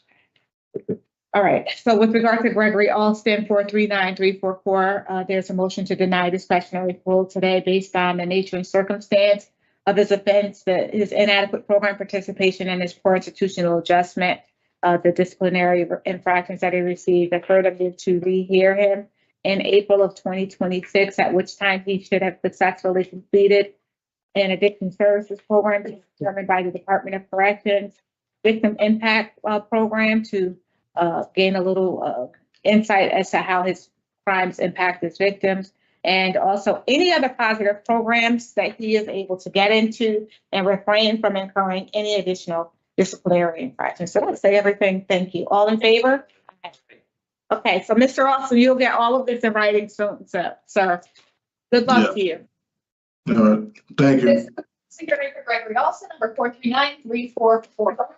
All right, you're all set, sir.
Father, he's dead. Thank you, Kristen. Oh, hi. Perfect. Hi, how are you? We're working on getting one guy up here right now. Just waiting for Perfect. Thank him you to so stop. much. I appreciate it. Inmate Aquino, he also refused. Was that the one that refused? Wait, Yeah, that's not he's the the one. refused. He's the one that we don't need to see. One I wrote refused. He's refusing. Maybe No, it's there's somebody. one other one. There's one guy that refused. I'm sorry, hold on. Please let me know. On my piece of paper. On the book.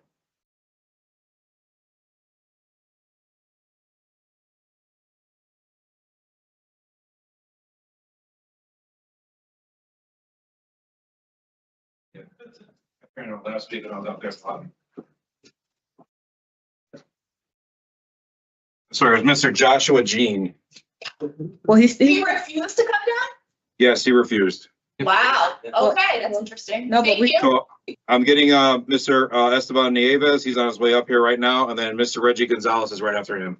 Well, Perfect, thank you. but Mr. Jean still has to, I mean, I can just, I mean, On if he record, refuses, he, They The can't last- physically bring them. no, but the last time we had a guy that was refusing, they made him come down to at least waive. I think refuse to waive to sign something. I interviewed him and everything. I don't know why he would refuse, but, Would you like me to have a supervisor speak to him? Is that gonna put the facility at any kind of risk, just trying No, to make him? not at all. No. if you want to do that, yeah. We could try and see. Okay, thank you. Can you just let him know that if he is refusing, he is waiving his hearing, like he's not going to have a parole hearing? Okay, I'll inform them. All right, thank you. I appreciate it. Yeah.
Good talk on this one.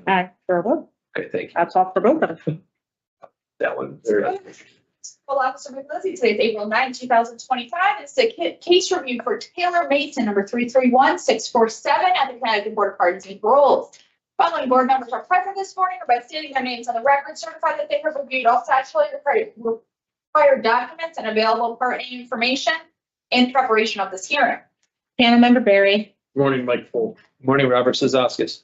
Mr. Mason is serving 6 years jail, 4 years of special parole for robbery, 1 violation of protective order, 2 counts, and assault on public safety. Mr. Mason has waived his discretionary parole, and this hearing is being conducted to set special parole conditions. At this time, the panel will now deliberate and set special parole conditions. Thank you. So I have 3 victims listed. He robbed the Dollar General in Hartford, on Hartford Turnpike in Vernon. So I had to stay away from there.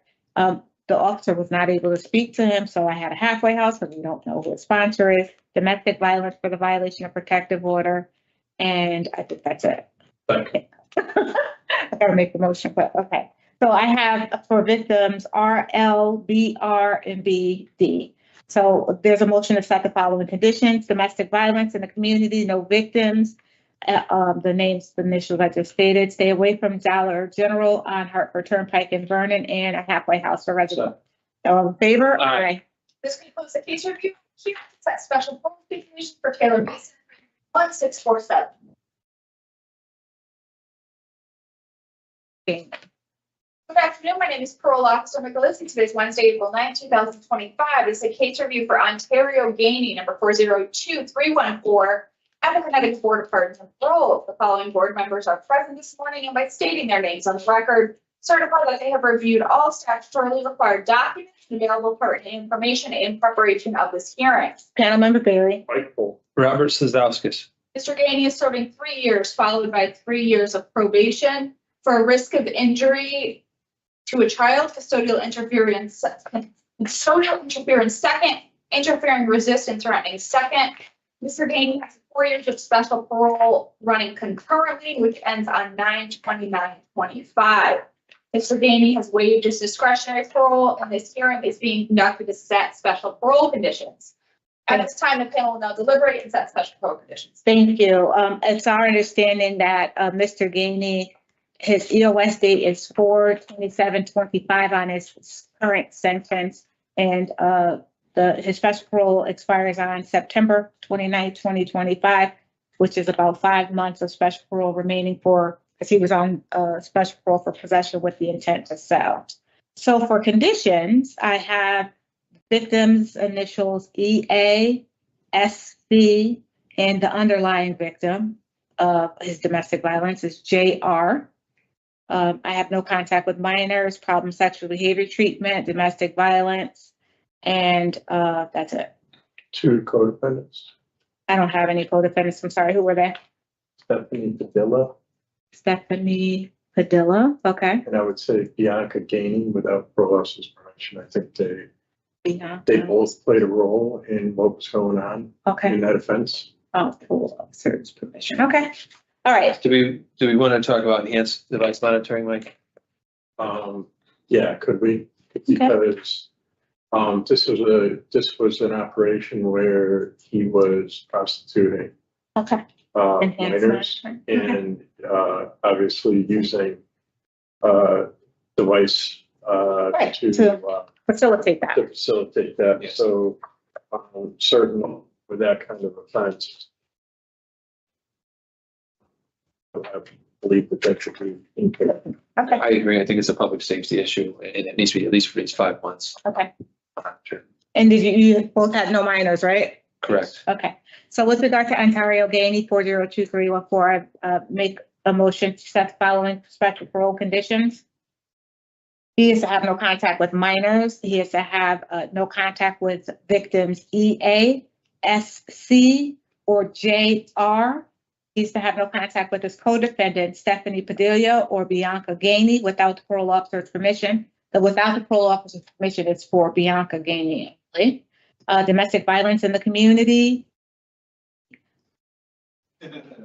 problem sexual behavior treatment, and enhanced monitoring for is that everything? And Madam Chair, that applies not only to this set special parole, but to special parole that is still running, that expires in September. Yeah, he doesn't have special parole to follow the sentence. He has probation. Right. It's just for the So special it parole is that's just running. special Just be underlined. And you got minors, no contact with minors. Yes, I did say that. Is there a second? Second. All in favor? Aye. This case was the case review here. Set special parole stipulations for Ontario Gainey, number 402314.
Is he not going to? Here. Is he not going to? So if he's doing it, you can see right here, you can see the show. Nieves. Mr. Nieves? Yep. How you All doing right, today? so I'm gonna turn the volume up, but please let us know if you have any trouble hearing us. Is this volume okay? Yeah, Perfect. All right. Are you ready for your hearing today? yes. All right, great. You were right.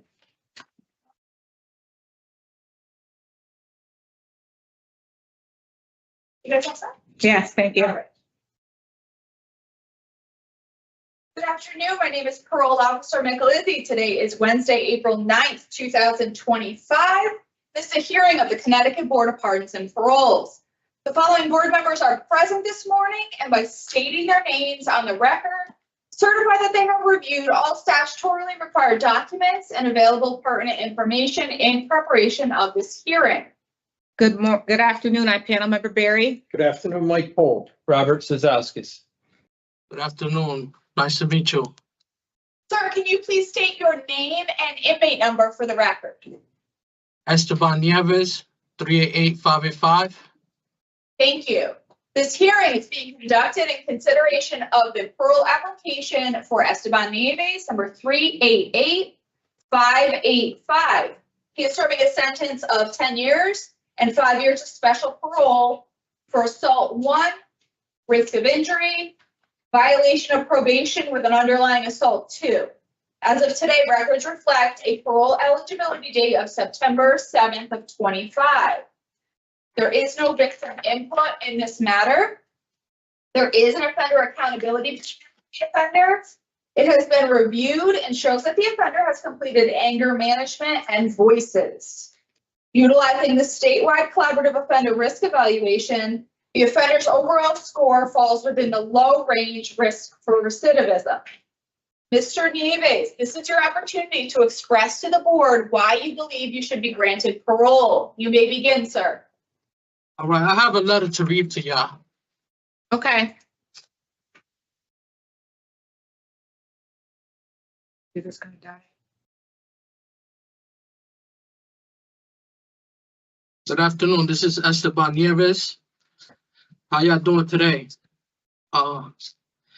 Good afternoon, members of Parole Board. I want to thank you and everyone who gave me the opportunity for this parole hearing, and also apologize to the victim and victim family and my family who has been affected the most due to my actions.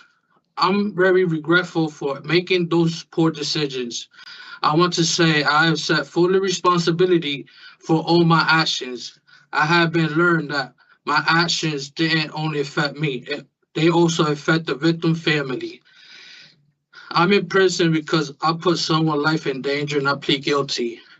I plead guilty to my charges: assault, first degree, violation, probation, risk of injury 2. My plans are to continue a regular schedule Monday to Friday, working a diesel mechanic at Wallingford company named Road Service Networks. I have my family supports and my mother's, my sisters, nephews, and nieces and aunts, and my own support to stay out of trouble. Focus on my future and do side jobs, fixing cars and trucks when I have my days off. Keep myself busy. If parole grant my parole, I will parole to my mother's house, which she paid mortgage, no Section 8 or housing. This option is until I get settled myself and save money while working and look for apartment or studio. If I don't have another choice, yes, I will go to a supervisor placement. I only have 2 DRs. One of them for contraband meds that has been expired and never returned to medical. The second ticket was a fighting for over my charges. The programs I completed, everything that shows up on my OAP, complete voices and anger management, and had 5 days job.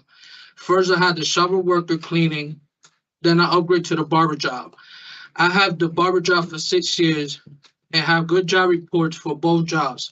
I will support myself hard and get settled and save money to have my own stuff and move forward by having my own responsibility, paying my own bills, rent, and become part of the community of United States. Working hard, keep myself busy to stay out of trouble. But I have changed my life completely and avoid any situation I can avoid. Walking away and calling the cops. I love my family. I let them down. I want to reunite with my family, being a sample. I should be released early because my parents getting old and I need to enjoy my parents and family. These 8 years I've been incarcerated. this is a wasted life of time. Instead, enjoy freedom and become part of the United States community. And I have been 7.5 years ticket free and complete all my programs that PCU unit offer only. We only have access to some programs in this block. Yes, I have something to say. I will appreciate if I get a second chance and granted parole for giving another opportunity to become part of the community of the state. Believe in me, I will receive this gift by being 7.5 years ticket free and no problems and staying out of trouble and keeping my mind set different by thinking differently. I have passed this 8 years hanging around with old men with clean mindset, and they gave me a lot advice as you've been seeing ticket free for 7.5 years. Once again, thanks you for hearing me. I have learned to develop the skills and knowledge of how to change and learn that wanting is not enough. All change have came within myself. Recent asking the parole board for a second chance, I ask that to you. Take my words. I take my words that I have decided for a better life for me and my family. Thank you for hearing me out once again. For any opportunity you will give me time to prove my sincerely to y'all all. Thank you again. Have a nice day. Enjoy. Thank you for your time, and it's a pleasure by meeting y'all guys. I hope I get a chance. Thank you. Do you have any questions for me? Yes, we do, Mr. Nieves. Thank you for preparing that statement. You covered a lot of ground. You told us about your release plan and you expressed remorse for your actions. You talked about some of the things that you've done since you've been in the prison, and we do have questions for you. So we'll take a turn asking, and then when we're done, we'll deliberate and give you our decision, okay? No problem. Great. Mr. Pohl is going to start. Thank you, Madam Chair. Good afternoon, Mr. Nieves. Good afternoon. How you doing? I'm doing okay. How about yourself? You know, maintaining, doing okay. All right. Just wanted to touch base on these, just as the chair said, you have done a great job with your statement this morning or this afternoon. I'll get it right here at some point. Great job this afternoon with your statement. And you addressed a lot of the things, you addressed the tickets and I see that, and you talked about why you haven't had tickets. You've been taking some guidance, which is something that is important, because here, you have an assault first, an assault second, and a risk of injury that are on your record, So can you talk a little bit about how anger management has helped with your assaultive behavior? It helps me a lot because they teach me how to treat my anger when I'm mad, or how to avoid stuff and problems, and to continue my mindset, thinking directly perfect without thinking negative stuff. Just think positive. Okay, and so thinking positive, but what skills have they given you so that you don't engage in that assaultive behavior any longer? If any mental health problem or anger management, to find like a therapy to help myself out, and explain, have a conversation with a therapy, explaining my ways, how to solve my problems without anger or hurting somebody. Okay. Have you had a situation in the past 8 years where you were angry? No. So you haven't had one time in 8 years, so you were angry about something? I've been going with anger management for this whole 8 years, and then, you know, I'll be seeing them once a month. I've been helping me out.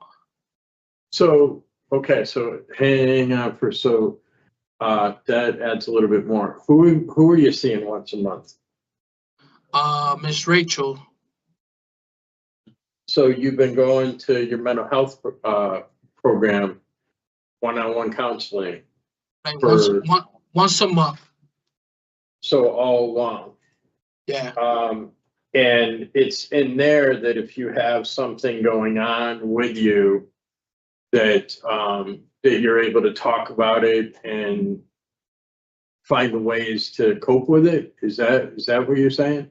Yeah, I'll be telling my problems to mostly to the mental health and my family when I have a bad day or stuff like that, to keep myself a mindset. So you talk to family, you call home often? Yeah, I call home every day. Okay. And you talk to mom? Yeah, my mom all the time, my sister. Okay.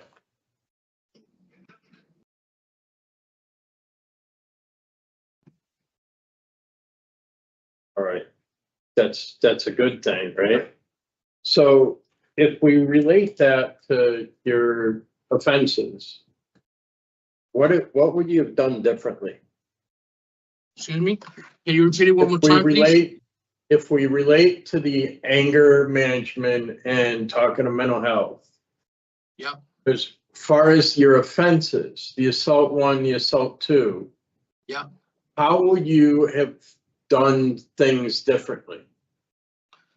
It's been helping me out by keeping myself out of trouble, thinking different. And if I hear you. I don't think you heard me. Let me speak up a little bit, okay? All right.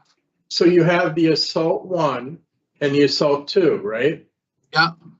So if you think back to when that happened, yeah, with what you've learned since you've been in with anger management and working with mental health, yeah, how would you have handled things differently?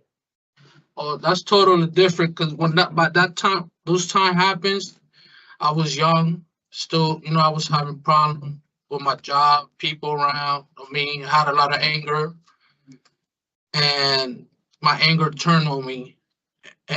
But now that I have mental health and stuff, it's helping me much better. So that would be a great thing. Also, if parole grant me for parole, I would love to get like a therapy out there in the world, so that will help me out. Also. Okay. That makes sense. And I think I got to the answer that I needed.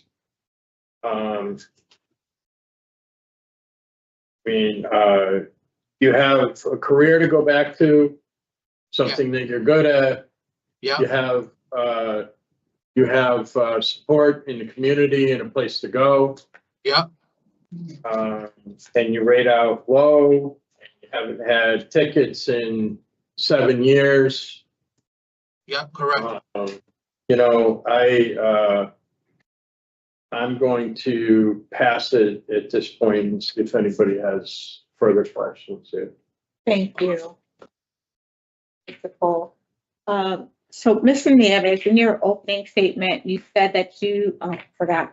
In your opening statement, you said that you received good work reports in the facility as a barber. Yeah. That's not what our records indicate. No, only for the shower. The shower. I don't understand. Oh, your shower job. Yeah, shower not your job. Barber job. No, not the barber job. They gave me a good report for the shower job. Okay.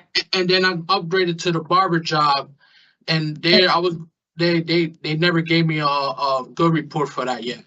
No, they didn't. Okay, so I was confused. And when the officer asked you about your community support, the only person that you said was your mom. Who else do you have?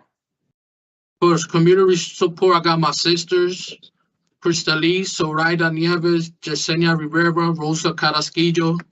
Oh, you have siblings? Who else? I got my niece, Cristina Alamo. You don't have to say their names. I just want to know. So if you have nieces, do you have any aunts and uncles or? I got aunts and uncle. Okay. So I know you spoke with my colleague about some of your anger issues. Yep. This in the stabbing, which one of you stabbed this man? Was it you? If I stabbed the man? Yes, in the stabbing, in your assault second. Who stabbed him? It was one of my colleagues. Okay. And why did you target this man? No. He was just a random person. Yep. We was riding bikes and we stopped in a gas station. And from there we was getting some cigarettes and buying some stuff. And when we got in the way, one of my colleagues had the change broke. So we stopped in front of somebody's house to try to fix the in the sidewalk, basically, to fix the change and stuff. That's when the guy came out and started assaulting us and started swinging on my colleagues. And we all tried to move across the street, and then he still was chasing us. And then that's when the couple of days they came to my house saying that he got stabbed. And I didn't know because I never was involved in the fight or never stabbed him. Hmm. So they gave me a year in custody, 3 years, 5 years probation, and I think it was 3 suspended, if I'm not mistaken. Yeah. And I did a TS bid, which I did a TS bid, and they sent me to my mother's house at 71 R Street. Mm-hmm. Okay. All right. And so now let's move up to your instant offense. So you were dating this lady for about 3 months? Yeah. And you moved in with her? You guys were living, go ahead. No, I met her in Rhode Island, and I brought her to Connecticut, to New Haven. I had her in the hotel for like 3 months. Okay. But how long had you known her? For 3 months. Before you brought her, she moved with her children to Connecticut from Rhode Island and on your first meeting. Yeah, correct. What did you do to this child? Excuse me? What did you do to her son? Well, we in the hotel, we was in the hotel, the son was crying and stuff. I like, what's going on? And I don't know what currently happened because I blacked out thoroughly. So do you think you hit him? Well, I'll plead guilty for it, so I'll take my responsibility for it. But my question is, do you think that you hit the child?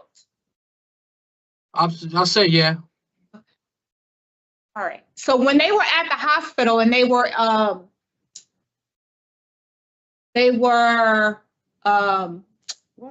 examining him, why did you leave? I brought the baby to the hospital myself. And the girl I was dating with, my phone was ringing. I worked for Road Service Network, and that time I was working for Tony Longworth. My phone started ringing to do a road service. Mm-hmm. So I told her they're gonna pay me $500, so I gotta go to do the job. I'll be right back. Okay. All right. I was just wondering why you left the hospital when you didn't know what was going on with the kid. No. Okay. Did you ever tell the authorities that you blacked out and that you could have possibly hurt the child? I said that when I got to the police interview in the police station. I let them know there, but never in court. I never was asked that question, nothing like that. All right. Mr. Sosowskis? Thank you, Madam Chair. Good afternoon, sir. Can you hear me? Yeah. How you doing? Good. So I heard you say that you blacked out, but for me, it's not enough information. You know, I need to understand a little bit better. Were you drinking or doing drugs? What was going on that you blacked out? I don't drink or do drugs at all. I was because I was doing that day, 16-hour shift job. So I was really tired. So I blacked out. I can't tell you personally. I know, but if you fell asleep and you were sleeping, you wouldn't be able to assault somebody. So that's different than blacking out. So have you ever had blackouts before? Have you ever had blackouts before? No, but when I sleep, I woke in my sleep. I woke in my sleep. And when I was a child, I used to get out the house, be in the yard while I'm sleeping and stuff. That's a childhood. And totally, me personally, right now, I don't totally remember if I really hit him. I probably hit him. Probably I was out of my sleep, and I caused that incident. You're serving a long time in jail in prison, and now you're coming here today. And you're not really. You're trying to take responsibility, but I'm not hearing it completely. I hear you saying you take accountability. It's your fault, but at the same time, you're saying, well, maybe I hit him. I probably hit him. This child had severe injuries, right? The child was very injured. Yeah. Now, on my transcript, it says the transcript I have. It says, he was bleeding internal, and they had to do a surgery immediately. So when I came back from the job that I did, I was calling her phone like more than 50 times, and I was like wondering what was going on. I never knew nothing till the afternoon when I came out from work. When I called her, she never answered the phone. At the nighttime, they answered the phone, and I was in the hotel laying down, taking a nap, while the police and the DCF was involved. They all arrived to there. We not arresting you, but we have some questions to ask you because a 3-year-old kid was hurted. Yeah. And we want to ask you some questions, and that's what I answer all her questions and stuff. And 3 days later, I went to the police report. To the police station to make a report. Then 2 days later, I went again to the police station, and we talked. And then that's when he gave me a warranty. A warrant. Right. And I got arrested. Yeah. You took the Voices program, right? Completed that? Yep. Yeah. Do you remember what that was about? What was that about?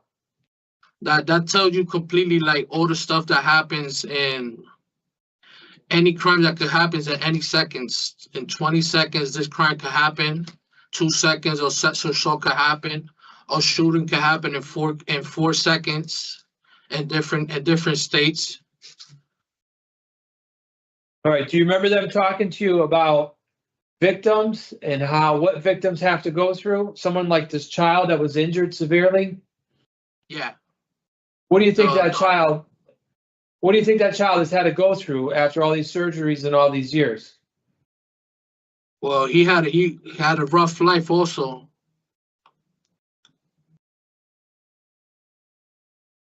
Okay. I read something else in the reports. It said that at the time that all this happened, that you were living with your wife. Is there another woman that you were involved with besides the girl from Rhode Island? I was with another girl before with her, and me and her was we was on a relationship. So, but the girl that was in the hotel with me, I was considering her like a side girl. Yes, that's my point. Were you actually married to the other woman, or you just referred to her as your wife because you were in a long relationship? Yeah, we was together since 2010, and we broke up in 2016. So you're not with her anymore? No, not with her anymore. Does she have any children? No. So you're not in any relationship right now? No, I've been single now. Right. Have you ever apologized to the victim's family? No, because I don't know. I never communicate with them since I've been in jail because I got to protect the order, and I don't know where they at or where they staying, where they at right now. And I'm moving on. I don't want nothing I got to do with them, nothing like that. So from the time that the incident happened until you went to jail, there was some time in between. You were out, right? Yeah, but we was still, as soon, when I was out there, the police station took her out and put a protective order right away. Like I couldn't be around them. Right. And you said you have a job as a diesel mechanic. Have you talked to the people? Are you sure you can work there? Yeah. I could give you the number and the address, and if you want to call them, you can ask them. They was gonna send me a letter. Yeah. But they was so busy, I guess they never sent it on time. But I could give you the phone number and you could give them a call. When was the last time you talked to them? I spoke to them when my mom went over there was last month, I think it was. Okay. Or 3 weeks ago. All right, sir, that's all I have today. Thank you. All right. Thank you, Mr. Zaskis. Okay, give us a few minutes to talk about your case, sir. We'll give you our decision shortly, okay? All right. All right, Mr. Cole. Thank you, Madam Chair. So, Mr. Nieves has explained both of his convictions here today. There's still a lot of mystery around the assault first offense.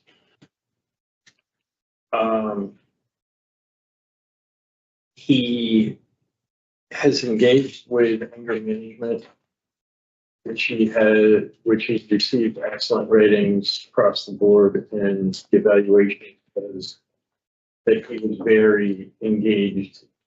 In addition to that, he's taken out that once a month and has learned how to talk through any difficulties he has in the facility.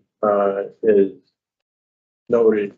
I would just speak up just a little bit. He does have 2 disciplinary reports. The last one was in 2018, so it was some time ago.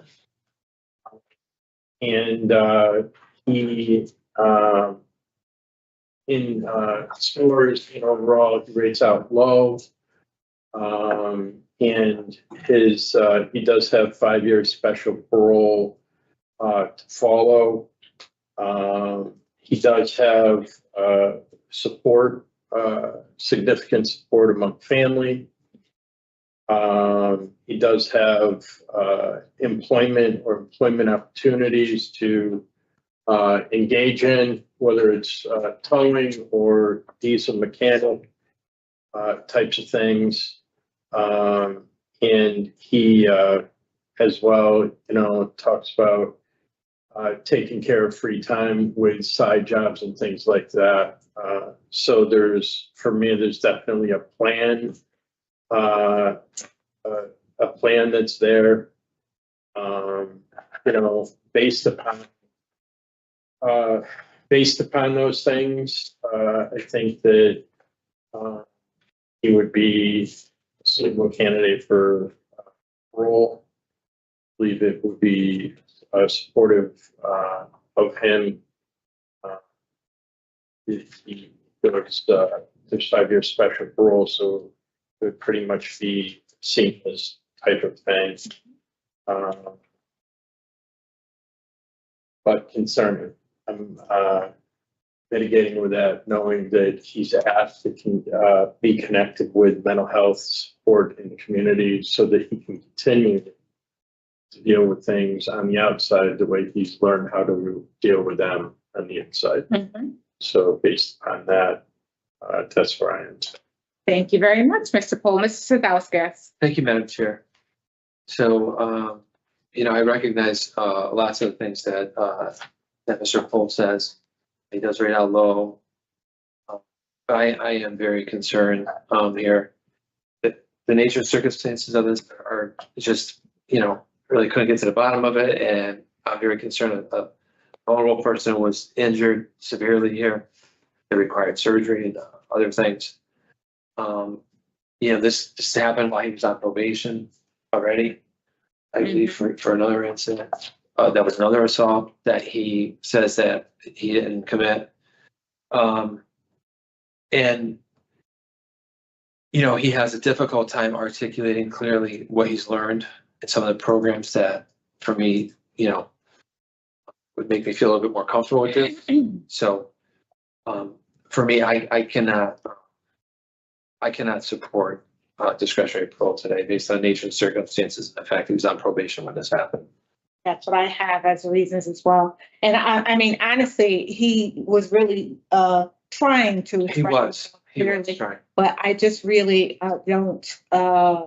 It's a public safety. The nature, like, he seems like such a gentle, you know, I hate to say giant, but I think that he really does come off very calm, cool, and collective. But it's just, I think that in different scenarios and in stressful situations, things may be difficult for him to navigate or understand. But he has been doing well. I can't, based on the nature as well, I couldn't support his discretionary parole either. So he does have the 5 years of special parole to follow his sentence, and I would be willing to set those conditions. I know. I have 2 co-defendants and 3 victims listed on my documents here. That's what I have as well. I also have mental health evaluation and treatment. Okay. Because he's a 3. And he said that he needs that, he understands. Should we? And your management in the community would be out with him. Okay. Yeah, that makes sense, Mike. Yeah. Okay, so with regard to Esteban Nieves Jr., 388-585, I move to deny discretionary parole based on the nature and circumstance of your current offense and your offense being committed while you were on probation.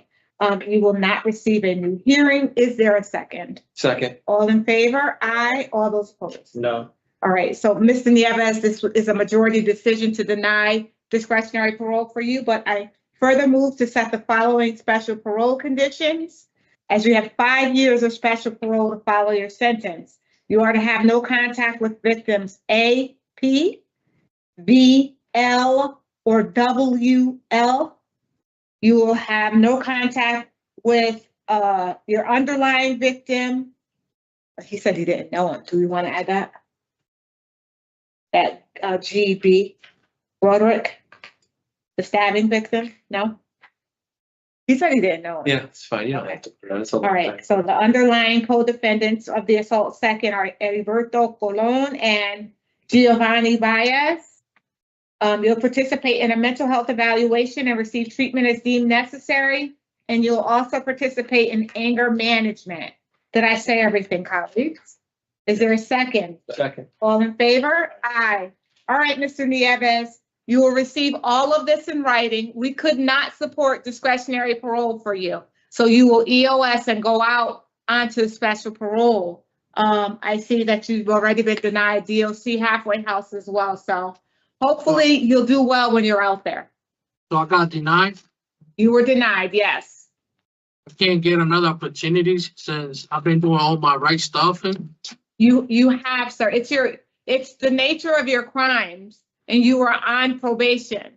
So they're very serious. An assault second and an assault first are extremely serious crimes. So yeah, but when I was in probation, I was doing everything right. 4 years, I only had 17 days left for probation to finish probation. Yeah. And I got Yeah, violated. all I can tell you is keep up the good work, sir. You have a lot of help to follow your sentence. So Mr. Pohl did support your discretionary parole. So we do recognize the work that you're doing. It's just a lot to overlook, sir. Okay? Good luck to you. Thank you. You'll get this in writing. All right. Okay, that's the hearing for Esteban Nieves, number 388-585. All right, you're all set, sir.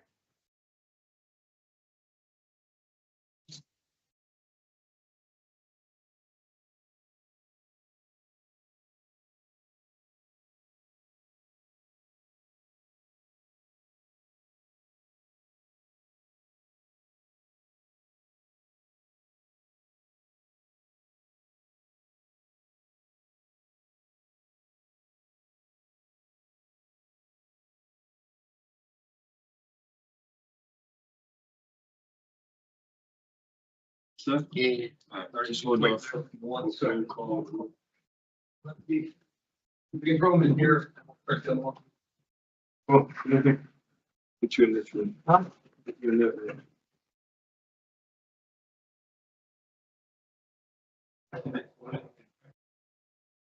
What's that said? One's a refusal. Got a